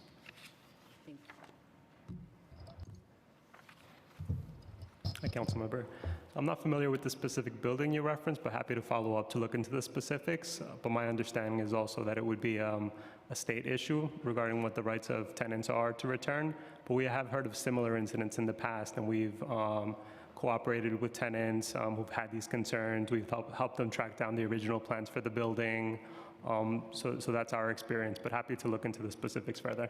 Okay, I'll be reaching out. And Chair, if I may, I have one question for the fire department. I have a question about the smoke dampers. So you testified today that it would be very high cost, possibly, for the smoke damper legislation. Do you have more details as to the backing of what that cost looks like? And also, you said smoke dampers, you don't consider ineffective or malfunctioning smoke dampers to be a persuasive problem. But yet, here this legislation has identified it as a persuasive problem. So what is the disconnect, and what is the department's position on the smoke damper issue? So we know smoke dampers are useful. We understand that. We have not seen widespread non-compliance with the existing code for smoke dampers in we're talking smoke dampers in an HVAC system, right? So we don't think the inspection regime proposed by the council would necessarily be the best use of the resources for the fire department. It's a very, very expensive proposition. So I don't know the cost, but we would have to process all the submissions of the good tests and the faulty tests, obviously personnel costs, right? Keeping track of the timing and deadline of each location, issuing violations for failure to adhere to the deadline, and prosecuting those violations, and preparing reports for the council about all of this. Does the department currently track fires that may be related to smoke dampers at all? I'm not an expert in that field, so I don't feel comfortable answering that question right now, but we will try to get that information for you. Okay, well, we look forward to a follow-up. Yeah, thank you. Thank you. Thank you, Councilmember De La Rosa. And just, I think you just answered this question, but just to make sure, you don't have the data today about the pervasiveness of damaged smoke damper systems? No, I don't have that information. Okay. Great. It would be helpful to receive that for our consideration. Okay. Okay. Thank you. Thank you, Councilmember De La Rosa. Now I'd like to turn it over to Councilmember Feliz. Thank you. Thank you again, Chairs Sanchez and Arreola, for this hearing, and also thank you to the Fire Department and also HPD for all the work that you do on the issue of fire safety. So a few questions, and I guess the first ones are for the Fire Department. Last week, we had another tragedy in Harlem, a fire that quickly escalated, 17 people injured in that fire. So just wondering, besides the fire, what went wrong? What allowed the smoke to spread throughout the building and that fire to affect 17 people in that building? And also, I'm hearing that there was a door that was left open. That's correct. If yes, was the door, the self-closing door defective, or did somebody put something to stop it from closing? Okay, so the fire was in a 6-story multiple dwelling, the kind of dwelling brick with fire escapes that I explained before, very common building to New York City. The fire started on the 3rd floor. The apartment door was open. We believe the fire started by a lithium ion. There were blowtorch conditions into the hallway. People were trapped on the upper floors. So the first way we get people out of a building is via the interior stairs. So our truck companies move in on the fire floor. Second truck company goes to the floor. We have members on the floors above. We go above that fire. We couldn't get above the fire from the interior.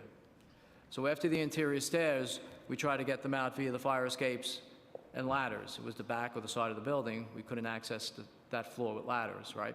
With portable ladders anyway, or our aerial ladders. They were blocked off from the fire escape. That's how much smoke was up there. They couldn't get to the fire escape window, so they're hanging out of the window. We use that's called a life-saving rope rescue evolution. We use that evolution probably once a year, maybe sometimes twice a year. There were 3 done at this particular fire by 3 different people. It's a one-person evolution going down the rope, but it's a fully team effort on that roof of that building. That's another reason we familiarize ourselves with these buildings during our inspections, to look for these tie-off points. So we are trained on this from the minute we go into the fire academy, and we drill on this constantly. It's for the life safety of the residents. And it's very unfortunate that one person died, but there could have been more.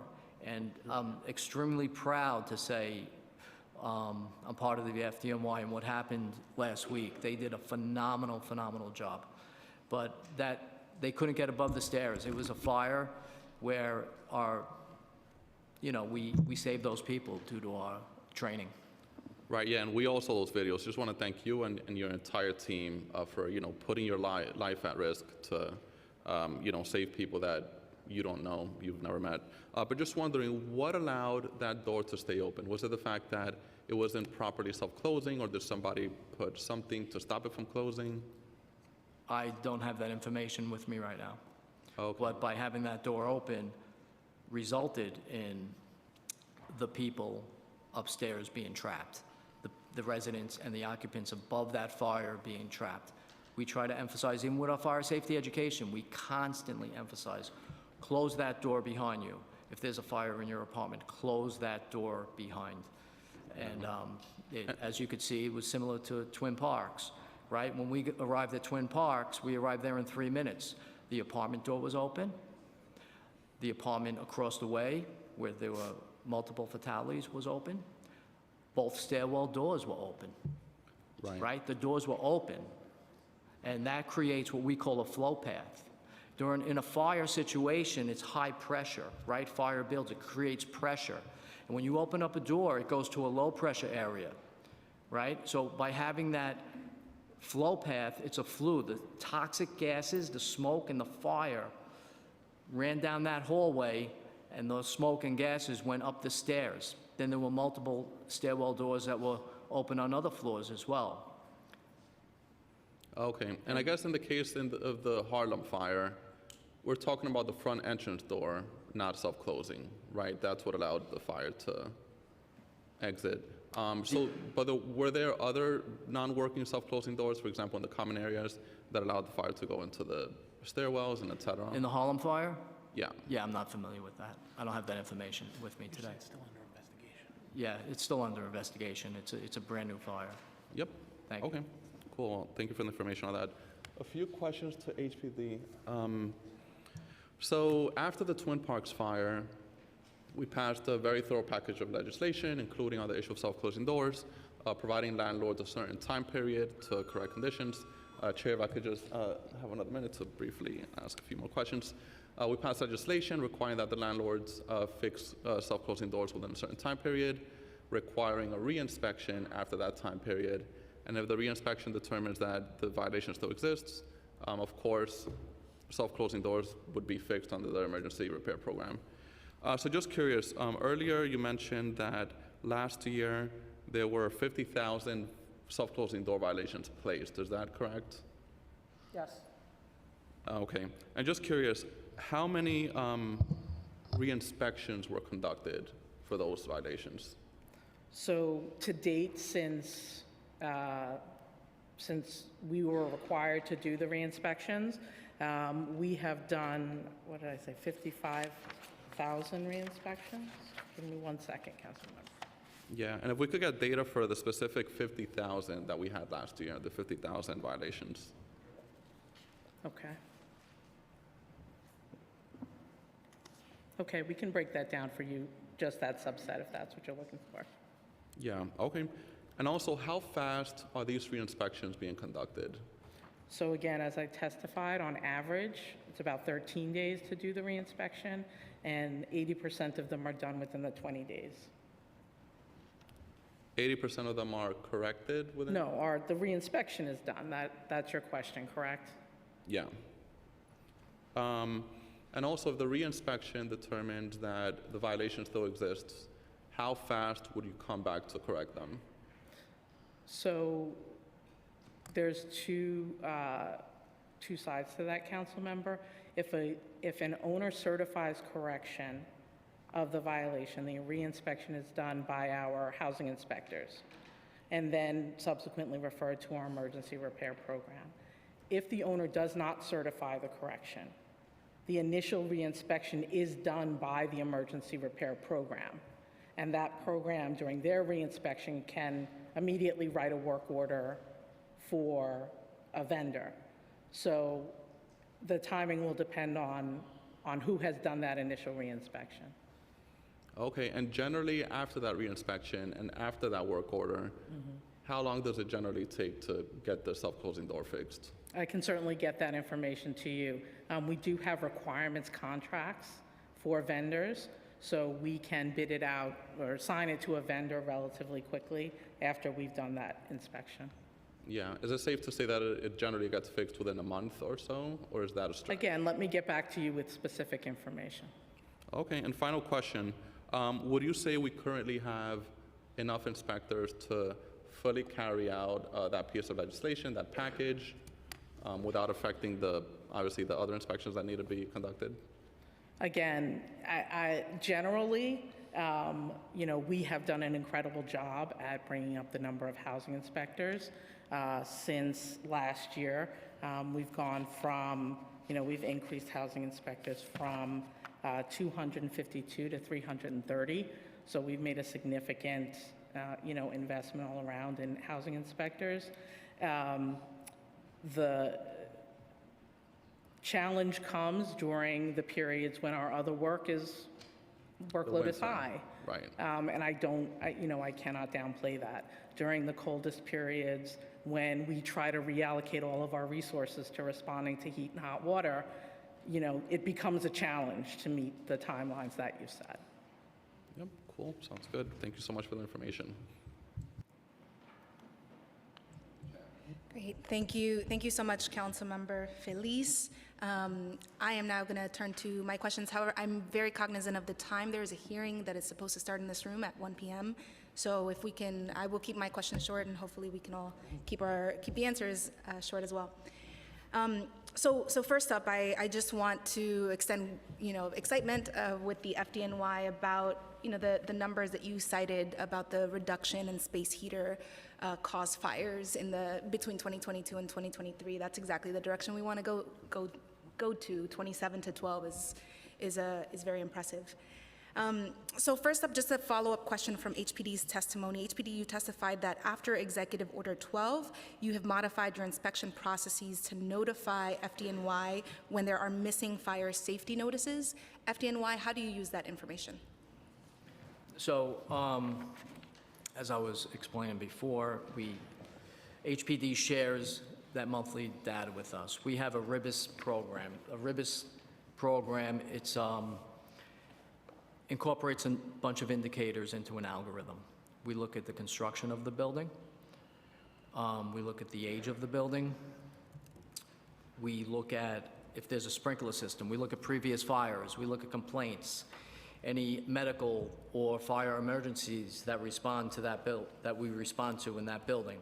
The model's called ALARM. It stands for a learning approach to risk modeling.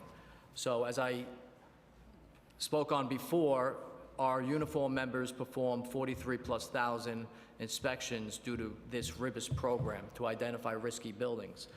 So we have different models that will determine the probability of a major fire in that building and also determine the probability of somebody dying or being seriously injured if there's a fire in that building. And that's how the risk is determined.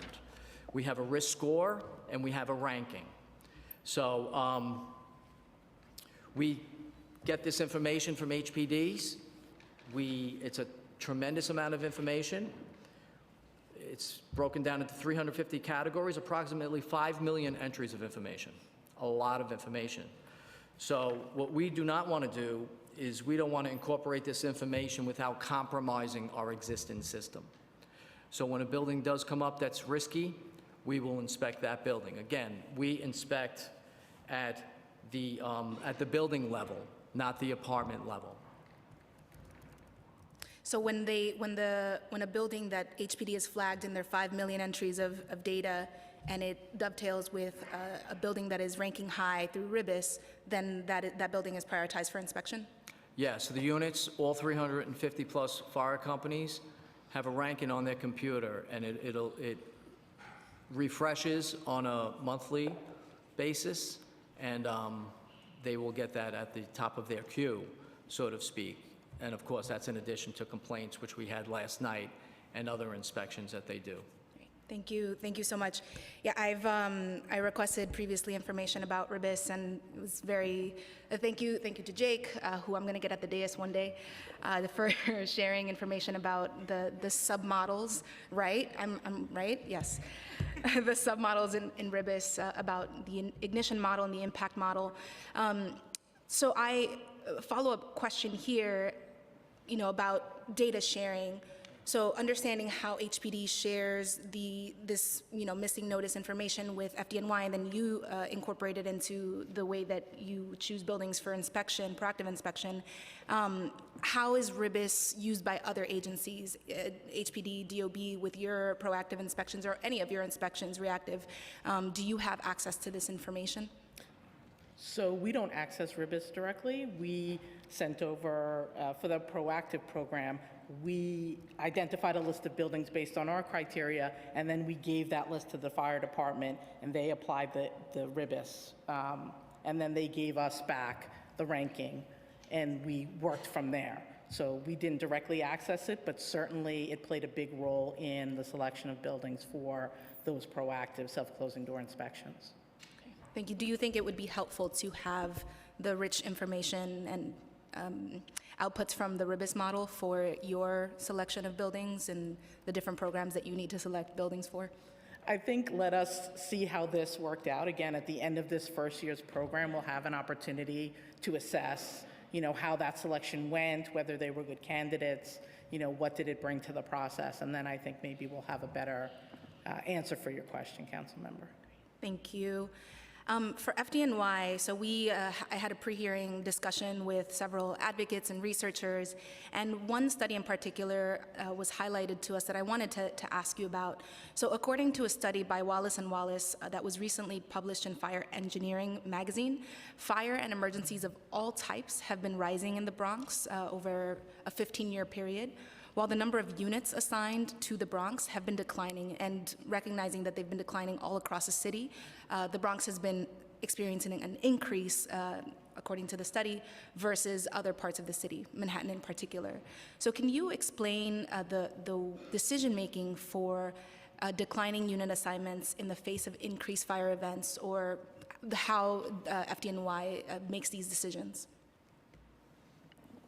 We haven't cut any fire units in the Bronx or throughout in the city in many, many years. We still have the same resources that we've had for many years.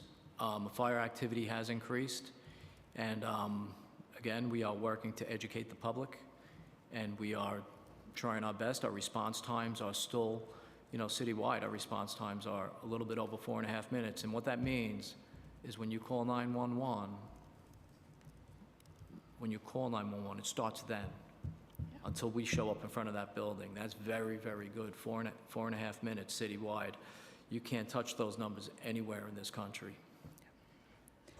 Thank you, and I'll follow up with the particular study so that, perhaps we can have a more focused conversation about some of the numbers in there. Thank you, Councilmember. Thank you. And one more question for FDNY. So according to the preliminary mayor's management report, the number of life safety education presentations have decreased from 1,449 in the first 4 months of FY23 to 735 in the first 4 months of FY 2024. So 1449 in 2023 and 735 in 2024. So I just wanted to clarify that discrepancy, because you've talked about the increased number of presentations and number of people reached versus some of these PMMR numbers. Right, even though the number of events may have decreased, the number of people that we reached have increased. Okay, thank you. That's helpful. Next, Local Law 65 of 2022 required FDNY to provide educational materials and provide outreach on the safe operation of electric space heaters in residential settings. Can you provide an update that is specific to the outreach conducted as a result of this local law? Yeah, so when we perform fire safety education, we do concentrate on space heater safety, and we also concentrate on seasonal safety. So we want people to know that you can't use an extension cord with a space heater. There's a tremendous load, and a lot of people use power strips. That's an extension cord, and that's where the education comes in. The electricity in these buildings, it's very old, and we don't want people having these space heaters on when they're not in the room that's being heated, and also when they're sleeping. Right? Also, that space heater needs clearance as well. So this is a message that we are trying to get across. And we're very happy that we have been getting that across with the reduction of space heater fires from 22 to 23. And I would like to add, Councilmember, if I can, as you know, the new ABCs of housing, a whole page is dedicated, page 7, to fire safety tips. And that does cover give space heaters space, the lithium-ion batteries, extension cords, kitchen safety, clear exits, and escape plans. So we do encourage tenants, hopefully it's in a very easy to read format for them, amongst other things that they need to know about keeping their home safe. And we would encourage, that to be used as a resource. Thank you, Commissioner. Yes, plug for the ABCs of housing. It's a lot of very, very good and useful information.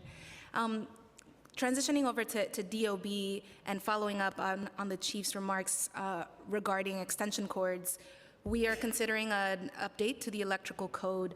How would, from the department's perspective, to the extent that you have the data available, how would some of the updates that we're considering in the electrical code benefit some of the challenges that we see with building electric capacity?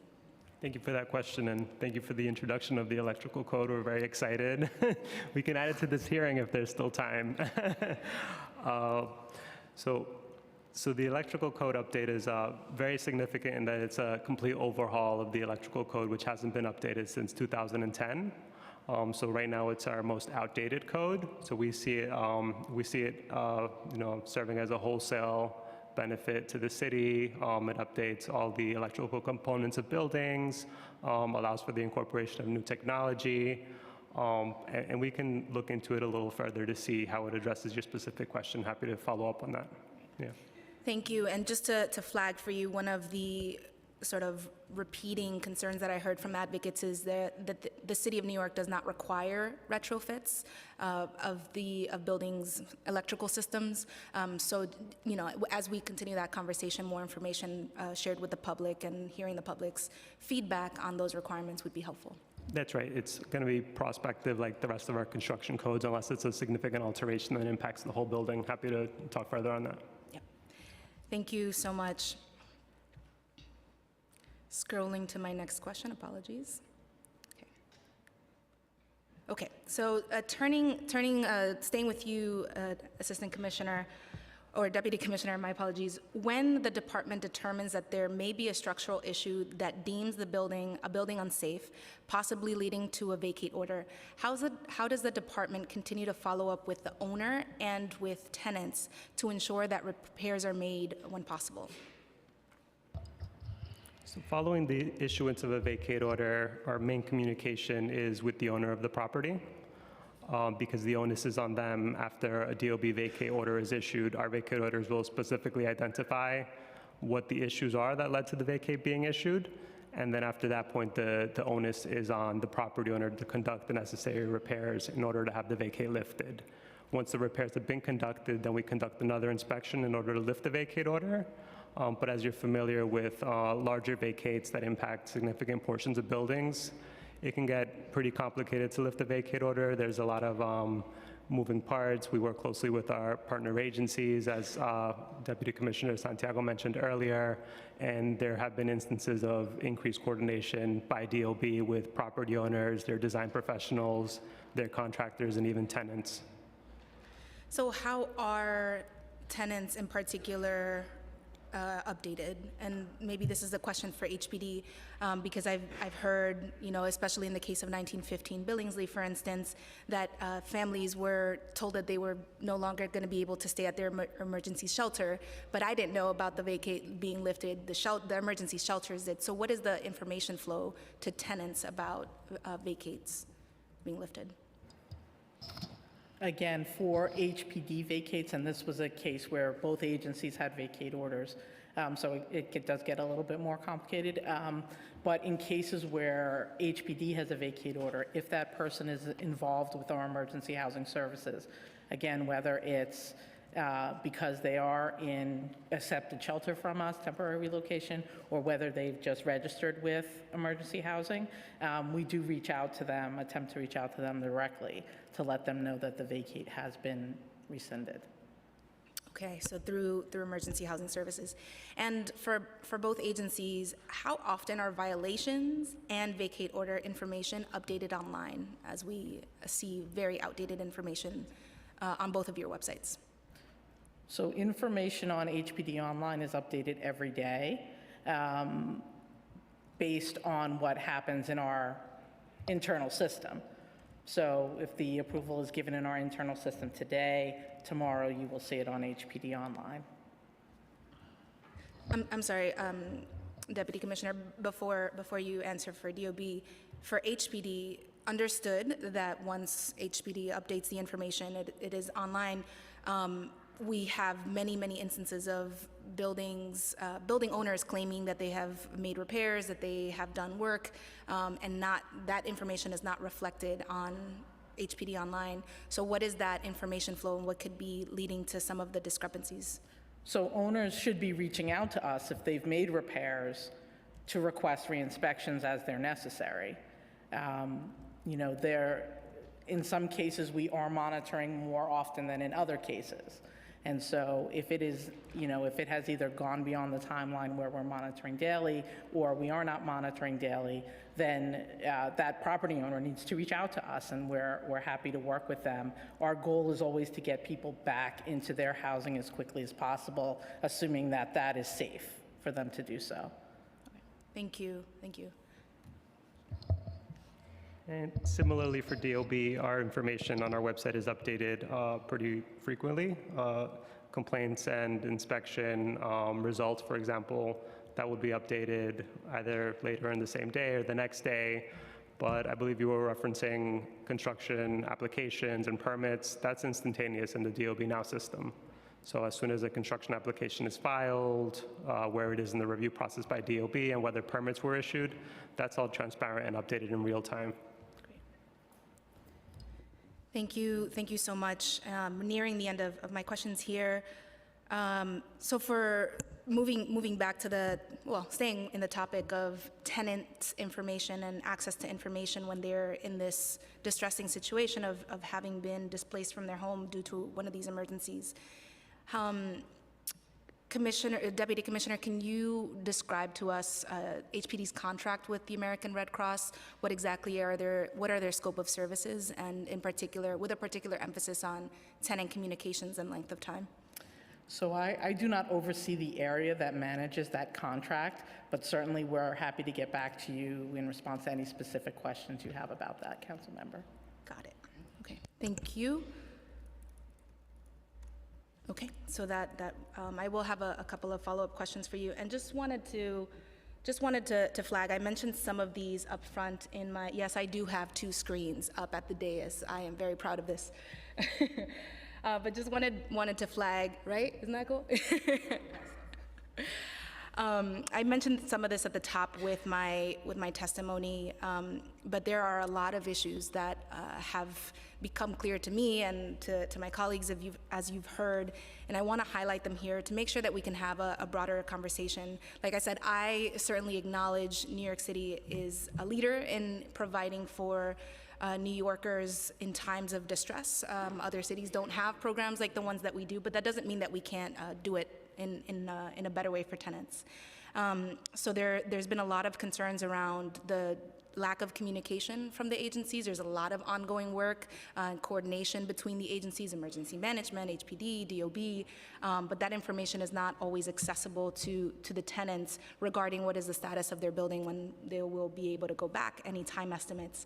And then just with respect to the experience of being displaced, there have been a lot of concerns, and these are ongoing, about placements in hotels that are far or shelters that are far, not having access to cooking equipment, and the costs of being displaced piling up because you have to, you have to purchase food and you're not able to cook it.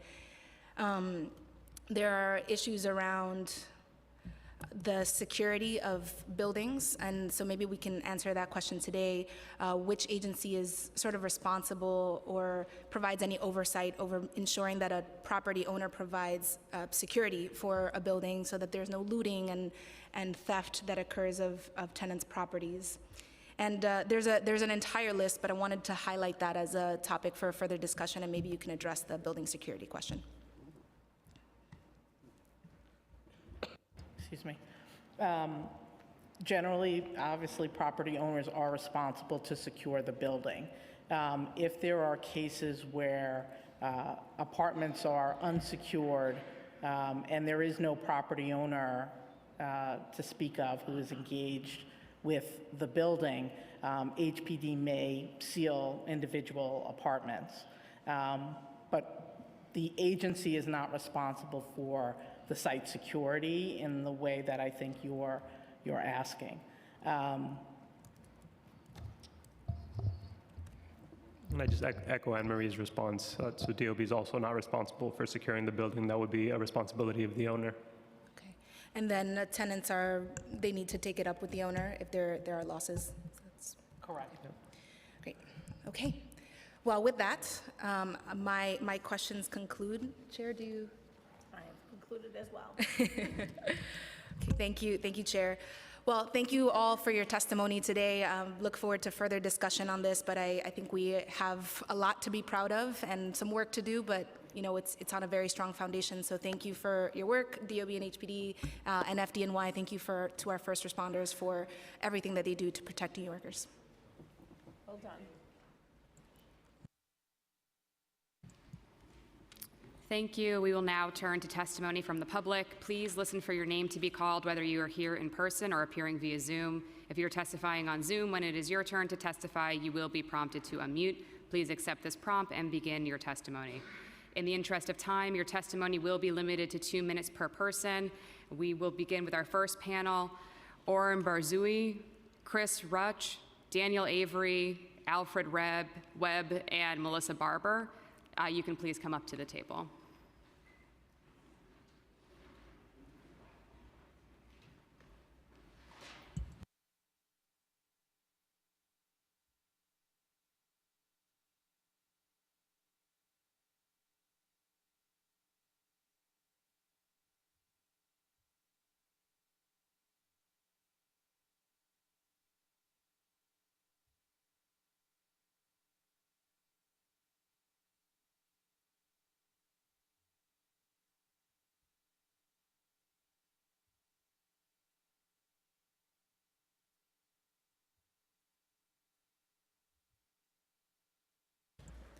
And whoever is ready can begin.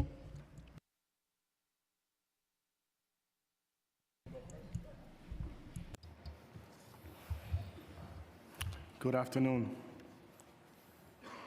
First, I would like to thank the men and women of FDNY EMS our EMTs, paramedics, and fire inspectors. I also want to thank our firefighters for their heroic work during the Twin Towers tragedy. Thank you, committee chairperson and honorable council members. My name is Oren Barzilay. I'm a 29-year veteran of FDNY EMS. I am also the president of EMS Local 2507. I am here today to speak on behalf of more than 4,100 uniformed FDNY EMTs, paramedics, and fire inspectors. New York EMTs serve in the most renowned fire department in the country, perhaps one of the most renowned in the world. We are tasked with responding to an incredible number of emergencies each year. In 2023, EMS responded to 1.62 million medical emergencies, another record-setting year for the department and nearly 40,000 call increase from 2022. Since the start of COVID-19 pandemic in 2020, responses by New York City medical first responders are up roughly 15%. FDNY EMS has responded to over 28 million medical emergencies since 2003. I am here today to spotlight very considerable issues for our city's EMTs, who, despite their pivotal role in serving and protecting New Yorkers, we are horrifically supported with resources from our city government. EMT assaults are at an all-time high within the past 2 years, where FDNY EMTs and paramedics were attacked or threatened 386 times in 2021 and 363 times in 2022. Many hundreds of our members are not even reporting them due to a lack of any action at all by both the department, the city, and the judicial system. When we arrive at the scene of an emergency, we don't carry guns like our NYPD colleagues do. We don't have axes like our FDNY firefighters do. We roll up on the scene of an emergency with a doctor's bag to provide medical care. And in return, our members are being punched, kicked, spat on, bit, stabbed, and one was actually murdered last year. What is the city going to do to fix this crisis? I urge this committee to pass legislation that all EMTs or paramedics are not left alone in back of that ambulance. It must be mandated for the FDNY to require a 3-man crew in an ambulance. This way, no one is ever left alone. Furthermore, all our supervisors respond on their own without any additional resources. They need to have a second person with them as well. If you're faced with such high chance of getting assaulted in your workplace, it's an employer's responsibility to keep the workforce safe. That protection is non-existent. Perhaps it's time the city designated EMTs and paramedics as peace officers. EMS is being totally starved of necessary resources to allow us to work safely and protect the city's citizens at the same time.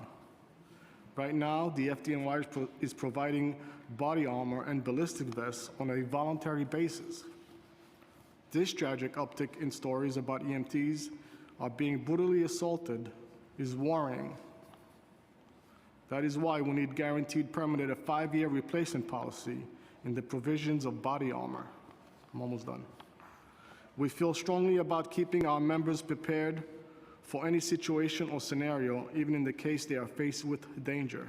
The FDNY's de-escalation and self-defense training for emergency first responders is a good step for our members. However, it is clear to us that given the frequency of assaults on our members, this training needs to be more than just one and done. It needs to be mandatory yearly training. If the expectation is to keep EMTs within the FDNY while also attracting new members, there must be a sizable investment, the city that demonstrates commitment to this department. The alarming trend of surging assaults is causing members to leave the department altogether to find work that is safer and also pays more. The dedicated women and men of EMS and the citizens we are sworn to protect deserve better attention and protection. Thank you for your time. Thank you for your testimony.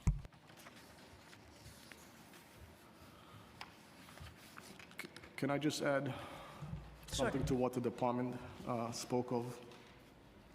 We do not have a replacement policy. I'm sorry, could you repeat? We do not have a replacement policy for a ballistic vest. Some members carry 15, 20-year-old vests. There are currently 1,200 members who do not have an updated vest. Our inspectors are not civilians. They are uniformed personnel by law. In the Bronx, last month, the FDNY shut down an entire EMS station and relocated those resources to the borough of Manhattan. While they are $2.3 billion funded agency, there has been no increase in funding to EMS.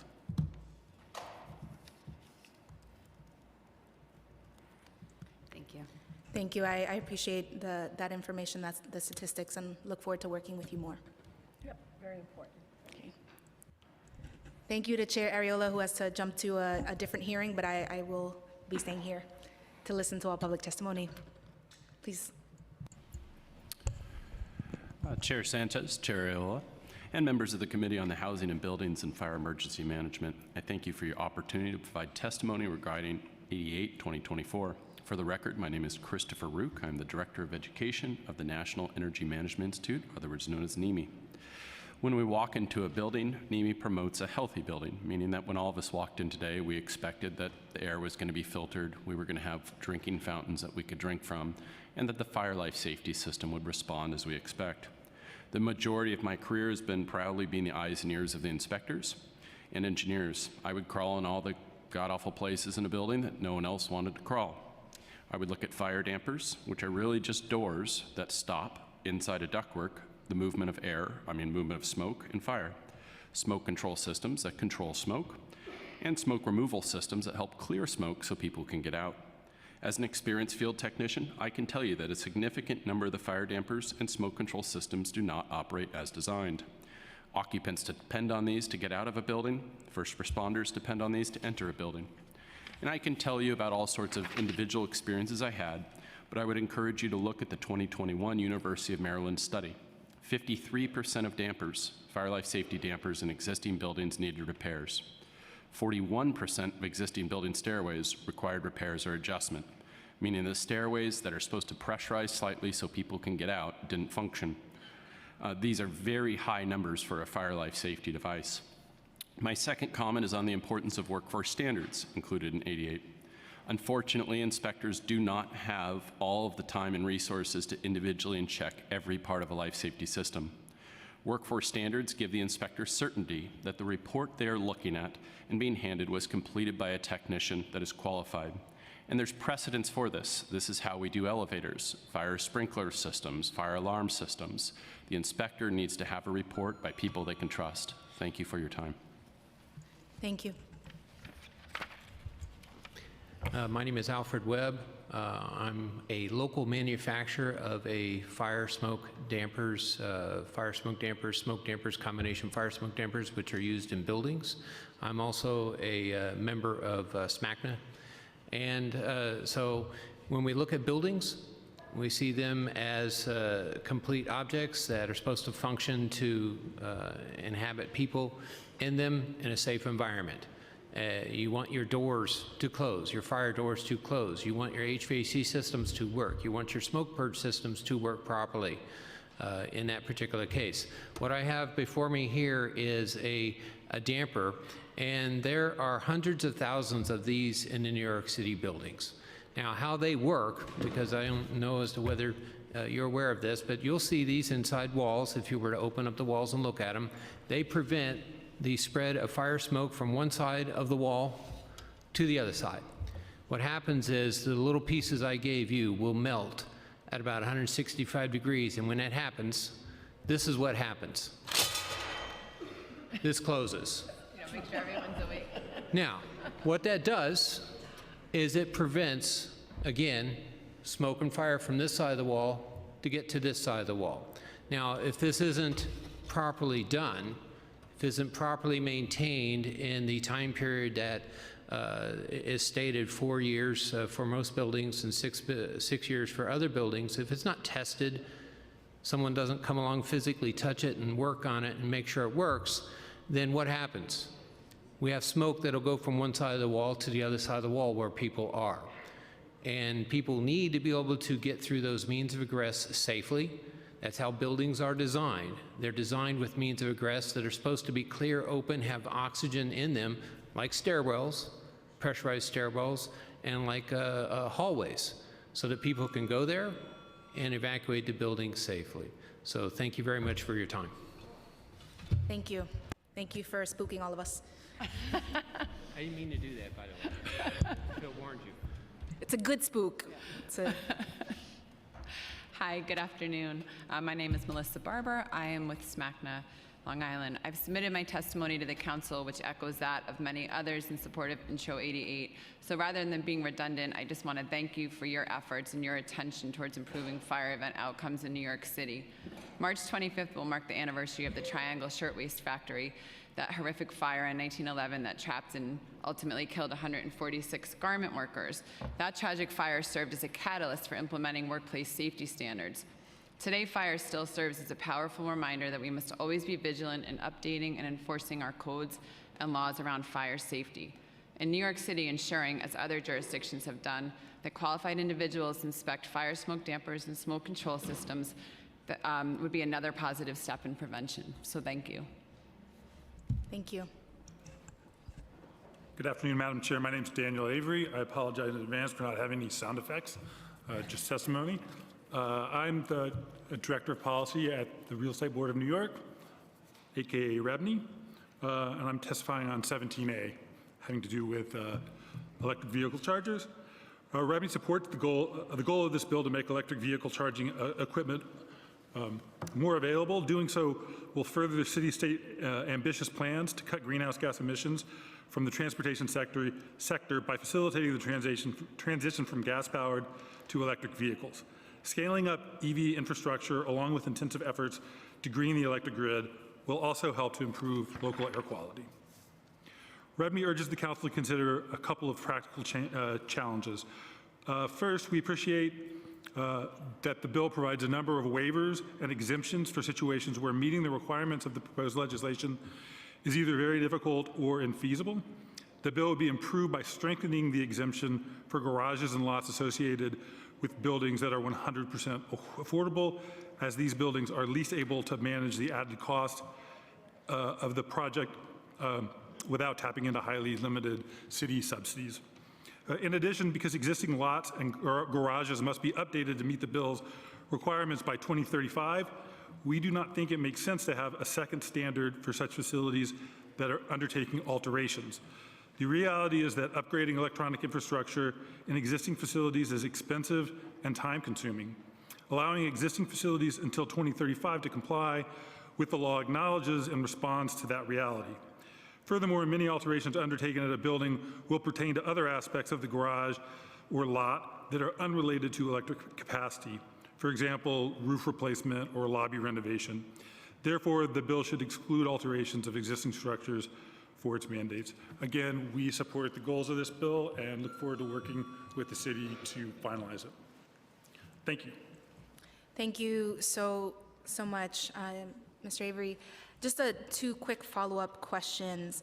For Chris. Do you have, or does the University of Maryland have New York City specific numbers? As you heard earlier, we asked FDNY why they don't believe that smoke dampers are a significant problem. Damaged smoke dampers are a significant problem in New York City. But do you have statistics that might be specific to here? There is not specific to New York City that I have. And part of the problem before this study by the University of Maryland was that, believe it or not, most building owners didn't want to present that they found these problems in their own buildings. University of Maryland, though, was very comprehensive. It looked at over 170,000 dampers throughout the United States. So that, to my knowledge, that is the best study that we have. Okay, thank you. And the other concern we heard from FDNY was about the cost of implementation. They didn't articulate why they thought it would be so costly, but can you share how much it would cost a building potentially? Yes, cost is always a concern. I think we all deal with that every day. For building owners, whether public or private, would in theory see no additional maintenance costs because they're already required to do this under the New York City Fire Code. And so it'd be hard to argue for added costs. Now, for buildings that I've seen that do have a large cost to this is ones who have not been following their regional fire code, and now they're doing an inspection after, say, 20 years of not doing it. It would be like bringing your car to the mechanic after 20 years and hoping that there wouldn't be any fees. Now, on the inspection side, again, anytime you're doing anything, I agree there's always some kind of added cost. However, the goal here would be to add this requirement to existing inspections. So part of the reason that there's workforce standards there was to address that. So that way, when an inspector goes out, they would simply say, "Can I see your smoke damper report?" And then they would verify that it was done by a qualified technician. A way to simplify it more would be to work with the fire department and come up with a New York City specific cover sheet that would address exactly what they need. That way, very quickly, they could look at it and say, "You've already done it." You've seen this happen in cities like Philadelphia, where they just added it to their existing programs. So high-rise buildings that are part of the program that were already submitting data, just submit that same data over to the city. It's an additional checkbox. So when they're doing those 78,000 inspections that they were talking about from the uniform side, in addition to the ones on the fire prevention side, they would add it to their list. Thank you so much, Chris. With that, thank you to this panel. We are going to have to move over to the committee room, which is that room right there. So what we're going to do is we're going to call up the next panel, and instead of setting up here, please set up over there, and we're just going to move over since there's a committee hearing happening here. The next panel is going to be James Callahan, Anthony Guerrero, John Jackson, and Marvin Tavares. So we'll be moving over to the other room. Thank you.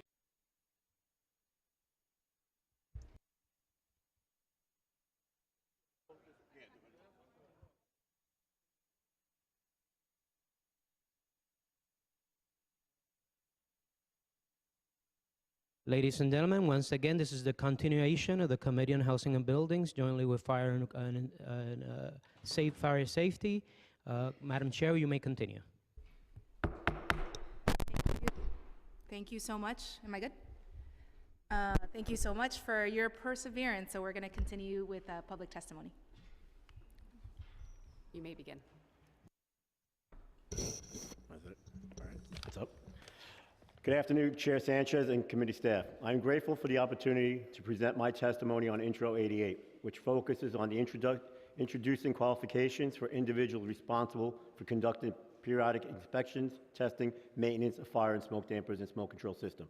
My name is Anthony Guerrero, and I'm a proud member of Local 28 Sheet Metal Workers for 30 years. I'm here to emphasize the significance of fire life safety. This crucial aspect of building safety extends beyond mere sprinklers and fire alarms. It encompasses systems such as fire and smoke dampers that grant crucial time for firefighters to enter a building and for people to evacuate safely. Research indicates that most fire-related deaths result from smoke inhalation, underscoring the vital role of well-designed and well-maintained smoke control systems in safeguarding lives. Statistics reveal a troubling trend where a significant portion of fire and smoke dampers are not functioning properly, jeopardizing public safety and exposing individuals to potential danger. With an alarming 1.3 million fires causing scores of deaths and injuries annually, the imperative of routinely testing and inspecting fire life safety dampers cannot be overstated. Over the past 15 years, we have invested in training our workforce on fire life safety, specifically emphasizing the proper maintenance and inspection of fire and smoke dampers. This training forms an integral part of our curriculum, commencing from the 5th term and extending through the 9th term. The success of this program is evident as some participants return to further enhance their knowledge and skills in this critical domain. Our certified technicians not only boast internationally recognized qualifications accredited under ISO, IEC 17024, but are also proficient sheet metal workers. This unique blend of certifications and skills equips us to fabricate, install, and repair damages with finesse and accuracy. By enacting regulations that emphasize the importance of qualified individuals overseeing these systems, we can significantly reduce the risk of fire-related incidents and protect countless lives who reside in our communities. It is necessary that we work together to uphold these standards and create a secure environment where residents can feel protected and at ease in their homes. Let us join hands in making fire safety a top priority for the well-being of all our residents in our city. Thank you for your attention and consideration. Thank you. Good afternoon. Thank you for allowing me to speak on behalf of SMART Local 28 in support of Intro number 88. My name is John Jackson. I'm the Director of Training. I'm tasked with the development of the training of SMART Local 28 apprenticeship and membership. We have been serving New York City and Long Island for over 100 years. We are very unique. We are a very unique trade. Okay, we are the only trade that designs these systems. We fabricate these systems, we install these systems, we balance them, and we also can inspect them. We can proudly say we are the last true American trade out there. We are here to discuss the fire smoke dampers in our HVAC systems. When one speaks of fire prevention to go right, they go right to sprinklers, fire extinguishers, and egress.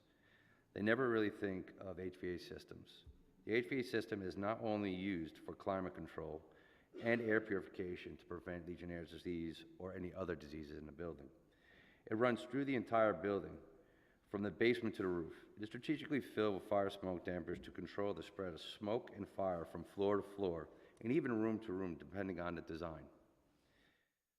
When inspected regularly, this can ensure the safety of evacuation that aids the firefighters in their effort to contain loss of life and damage. Inspected regularly by certified technicians would ensure that the building is a safe building for the people of New York. I think I'm sorry, lost place.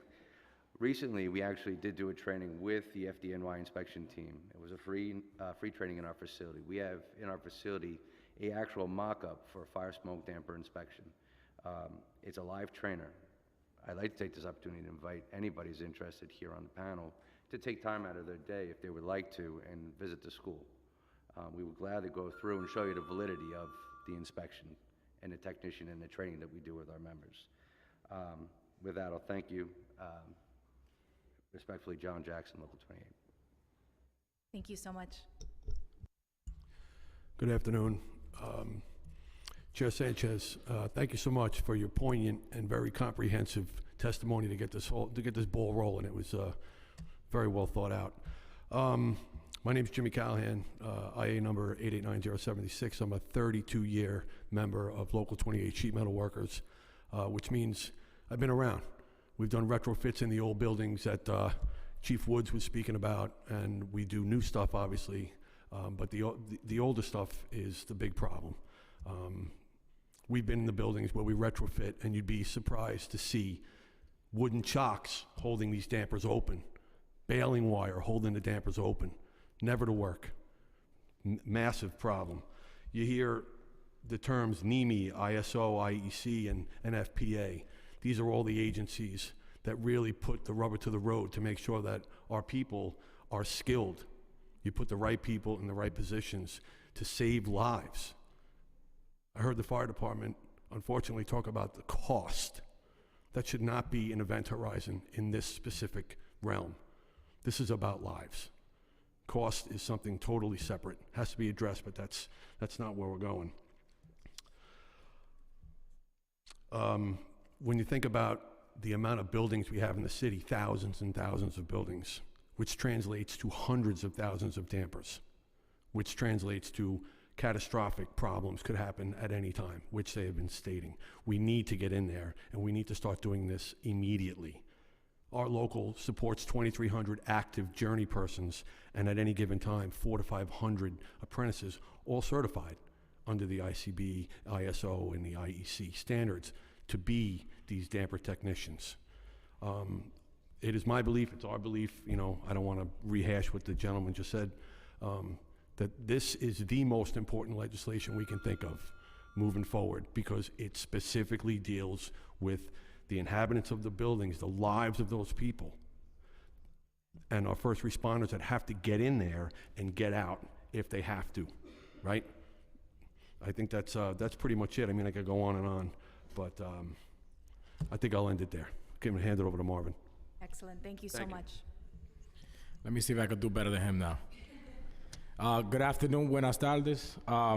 Chair Sanchez, Chair Ariola, and esteemed members of the Committees on Housing and Buildings of Fire and Emergency Management. I appreciate the opportunity to present my testimony on Intro 88. My name is Marvin Tavares. I'm a Local 28 business representative overseeing the Upper East Side and Upper West Side of Manhattan. Today I advocate for the passage of this crucial bill, emphasizing its potential to save numerous lives in the event of a fire.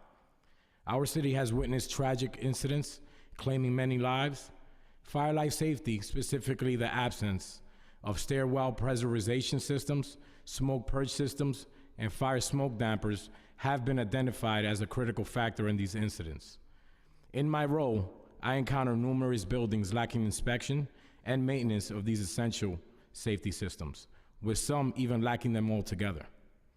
Given the information shared today and the importance of these systems in saving lives, it raises the question of whether any of you will feel secure in buildings lacking these crucial safety measures.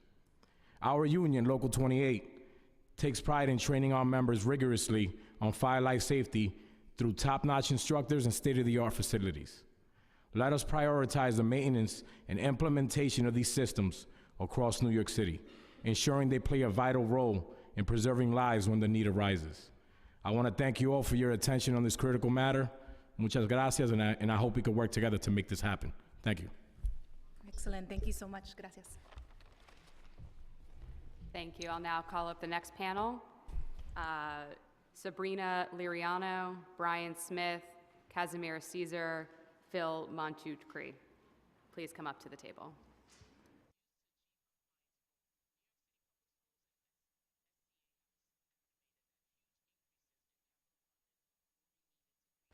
Good afternoon, everyone. My name is Sabrina Liriano. I'm a third-year apprentice at Local 28. As a resident of the Bronx, I did hear the stories and the testimonies. I was witness to that fire, and it was horrible. At that same time, we're learning about fire smoke dampers, and I'm thinking if in any way, are they even in those buildings? Those buildings don't have fire escapes. They don't have anything.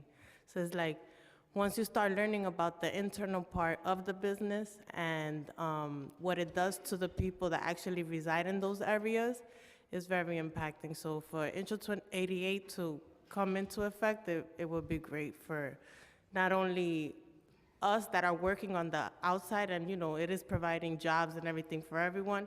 It is something that is to take in factor because it is a safety measurement for people and for survival out here. Thank you. Thank you so much, Sabrina. Welcome.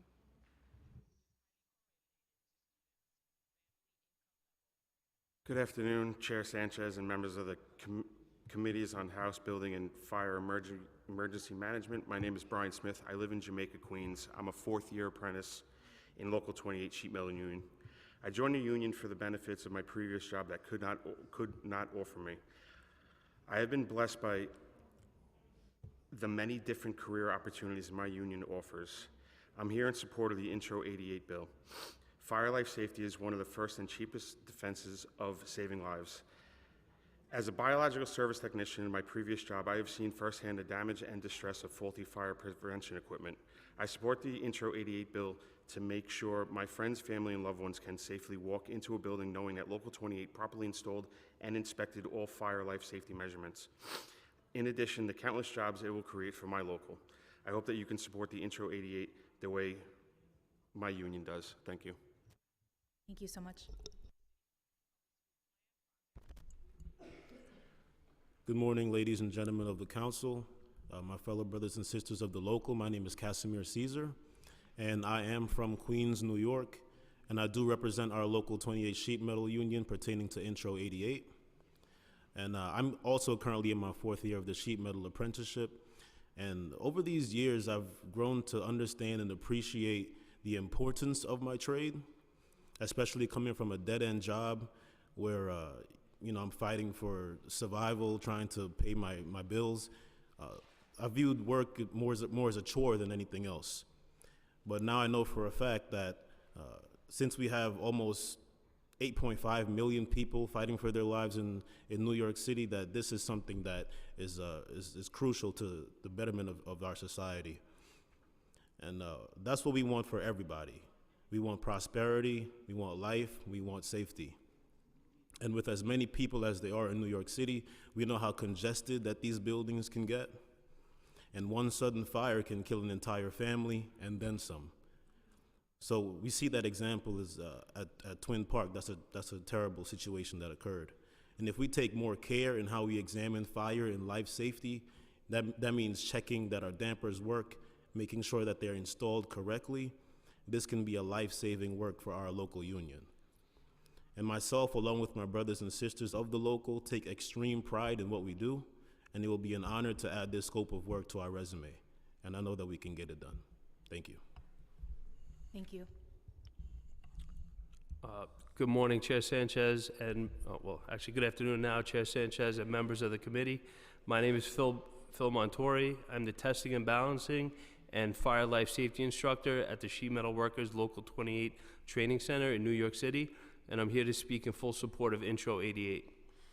Today, I want to talk to you about something that might not be on the top of our minds every day, but it plays a crucial role in keeping us safe. Stairwell pressurization, smoke purge systems, and fire smoke dampers, especially when it comes to fire life safety. Imagine you're in a building during a fire emergency. Flames and smokes are spreading, and you need to get out quickly. Stairwell pressurization and smoke purge systems are like the unsung heroes in this situation. They work quietly in the background to ensure that stairwells, the escape routes we often take for granted, remain safe and accessible. Stairwell pressurization is like a shield. It helps to keep smoke from entering the stairwell, creating a safe passage for building occupants to exit and a safe path for first responders to enter. You can think of it as a protective barrier that ensures the stairwell remains a clear and breathable space, allowing people to escape a building even when there's smoke everywhere else. Regular maintenance and checkups for these systems are important. Just like your car needs regular service to run smoothly, these systems need attention too.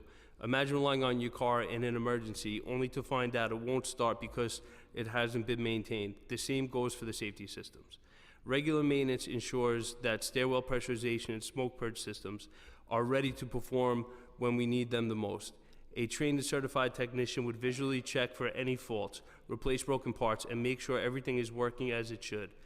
It's a bit like a health check for the safety infrastructure of a building. At the Local 28 Training Center, we train and certify technicians to identify and fix issues in fire smoke dampers and stairwell pressurizations using our mock-up.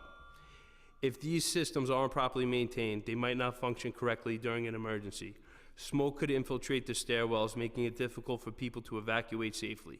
We want to avoid a situation where the very systems designed to protect people become unreliable. In conclusion, stairwell pressurization and smoke purge systems are our silent guardians during a fire emergency, ensuring that our escape routes remain clear and safe.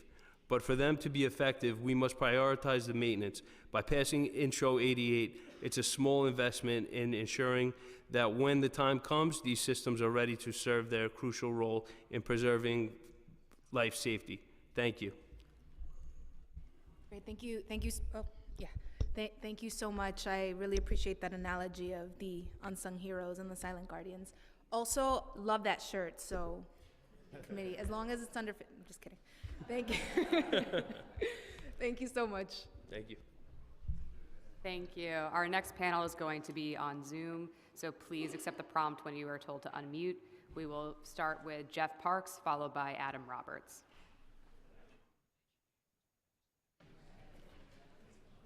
Hi, thank you, everybody.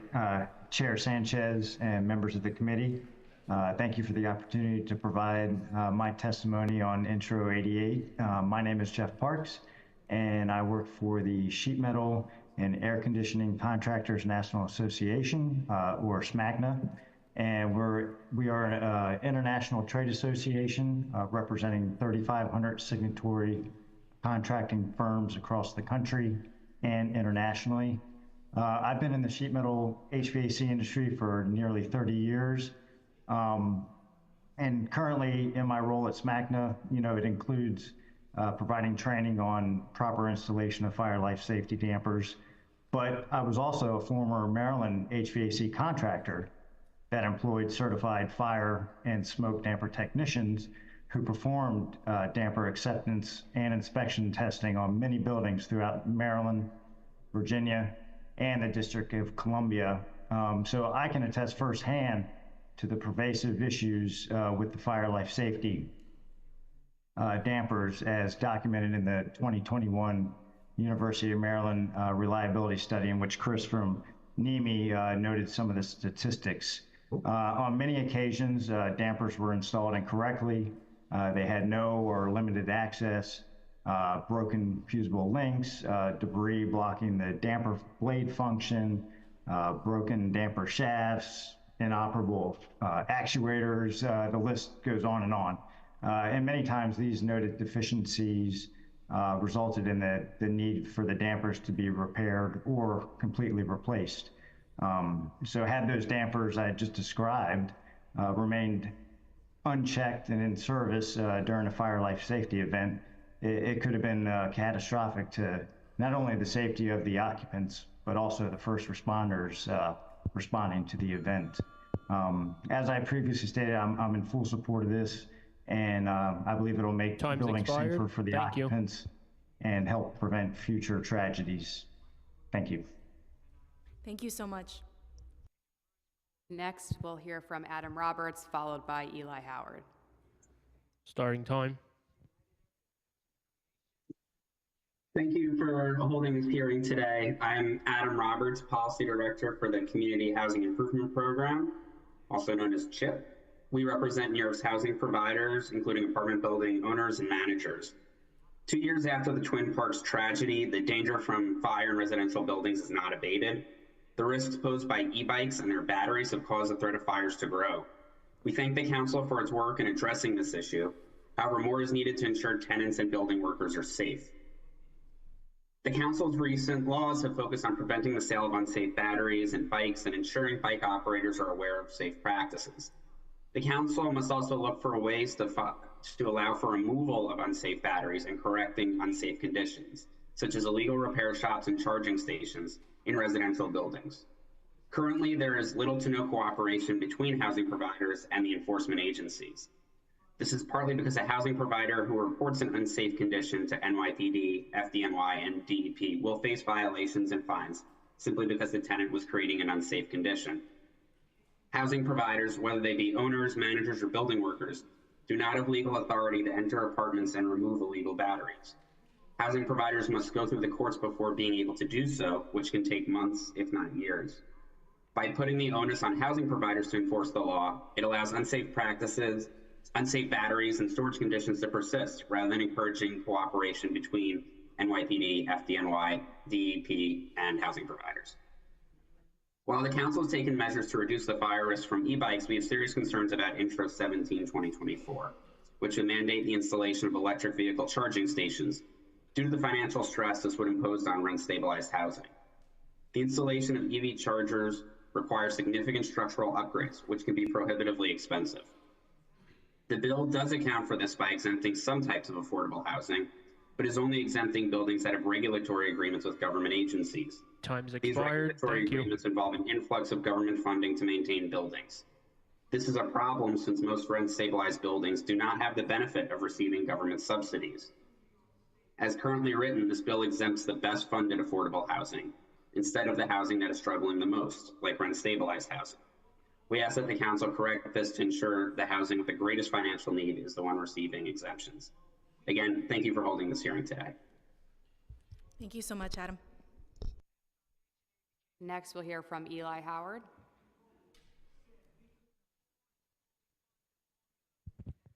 Starting time.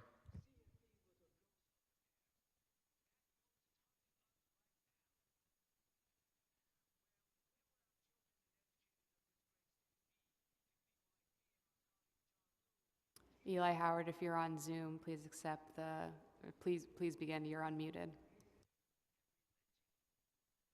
Starting time.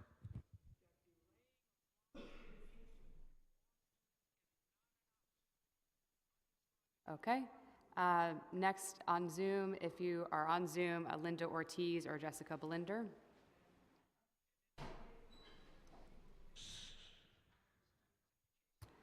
Okay, we will move back to our folks who have registered to testify in person. Please come up to the table, Raul Rivera and Christopher Leon Johnson.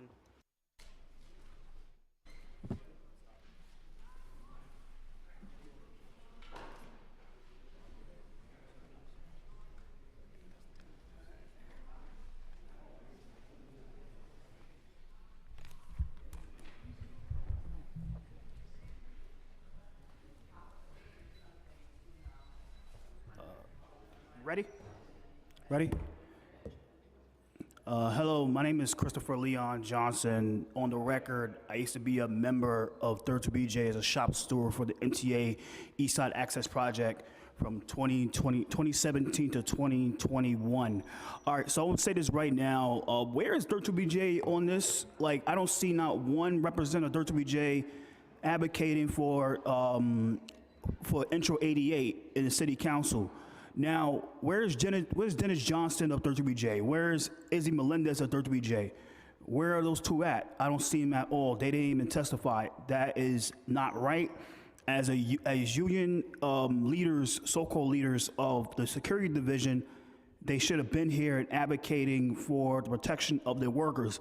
Not only those two, Manny Pastorach of 32BJ should have been out here too, advocating for the safety of their workers, because as much as these members of the sheet metal workers and the carpenters and the other various unions that spoke prior to me and myself, the security guards work at those places too. They deserve the same protections as the construction workers. We understand that the construction workers, they have a lot of political power, more than the security workers at 32BJ, but at the end of the day, we're all human beings. Security guards are all human beings.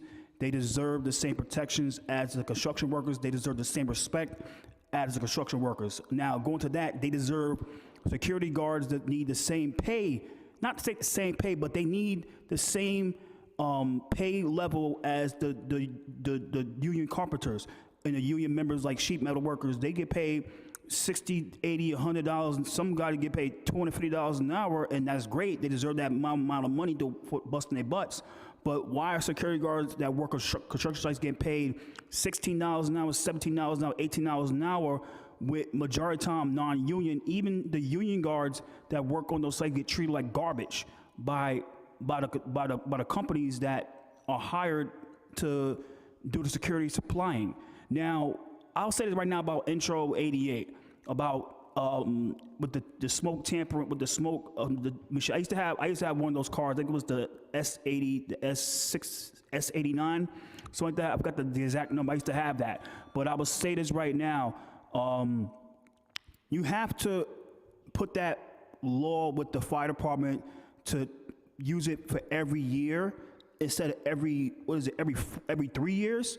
3 years. Instead of every 3 years, you need to adjust it to make it for every 1 year, because the problem is there's certain sites with security guards, and I'm not talking about the construction worker, I'm not a construction worker, that they get the card, they just get it just to get the job, and they don't know anything about smoke machines or smoke detectors, anything like that, and then something happens, it all falls on the property management company. It never falls on security guards. Now, what needs to start happening, Mrs. Sanchez, with the help of the Labor Committee, Mrs. Carmen de la Rosa, because she oversees the unions, you need to find a way to get the unions and certain security companies out here and question about, like, what are they doing with the protection of overseeing security guards and staying compliant with the fire department compliance and security guards. And I'll say this again, I'll say this one more time. These companies have to be held responsible. These security companies need to be held responsible, just as if the construction workers, they mess up, the company can be held responsible, even get arrested, just like this guy who got arrested in Westchester for the death of their workers.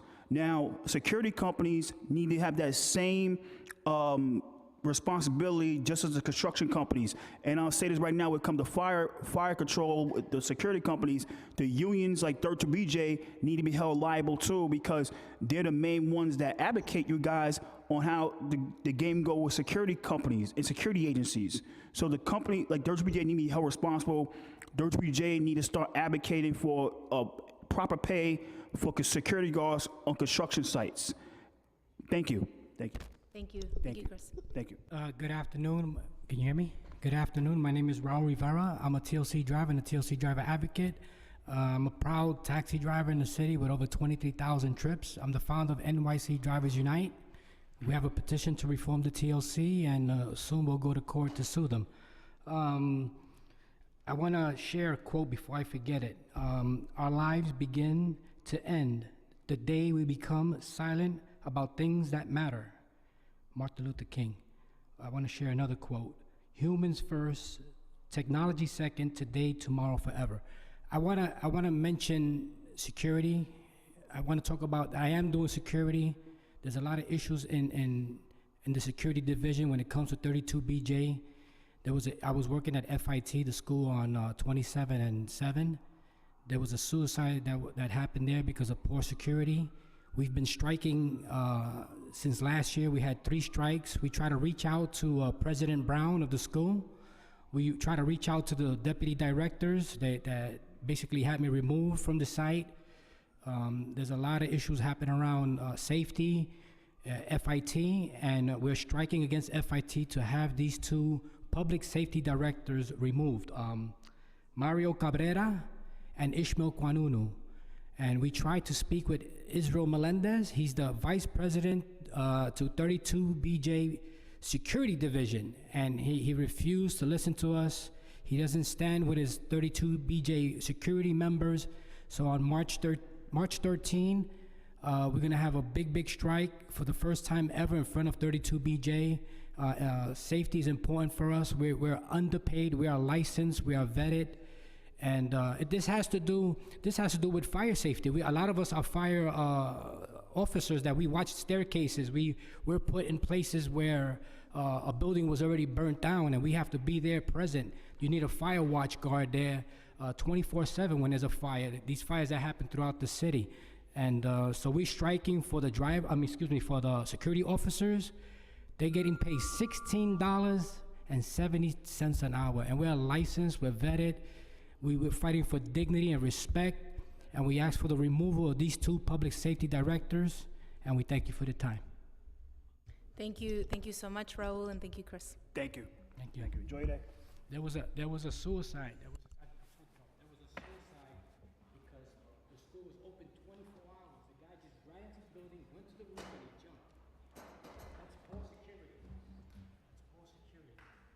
Thank you. Lyric Thompson. This concludes the public testimony. If we have inadvertently forgotten to call on someone to testify, if that person could raise their hand using the Zoom raise function or can present themselves in person, please do so now. Hearing nothing, I'll pass it to you, Chair. Thank you so much to members of the administration, members of the public, and everyone who tuned in for this important hearing. I appreciate your time, and we'll improve from here. Thank you so much. This hearing is adjourned.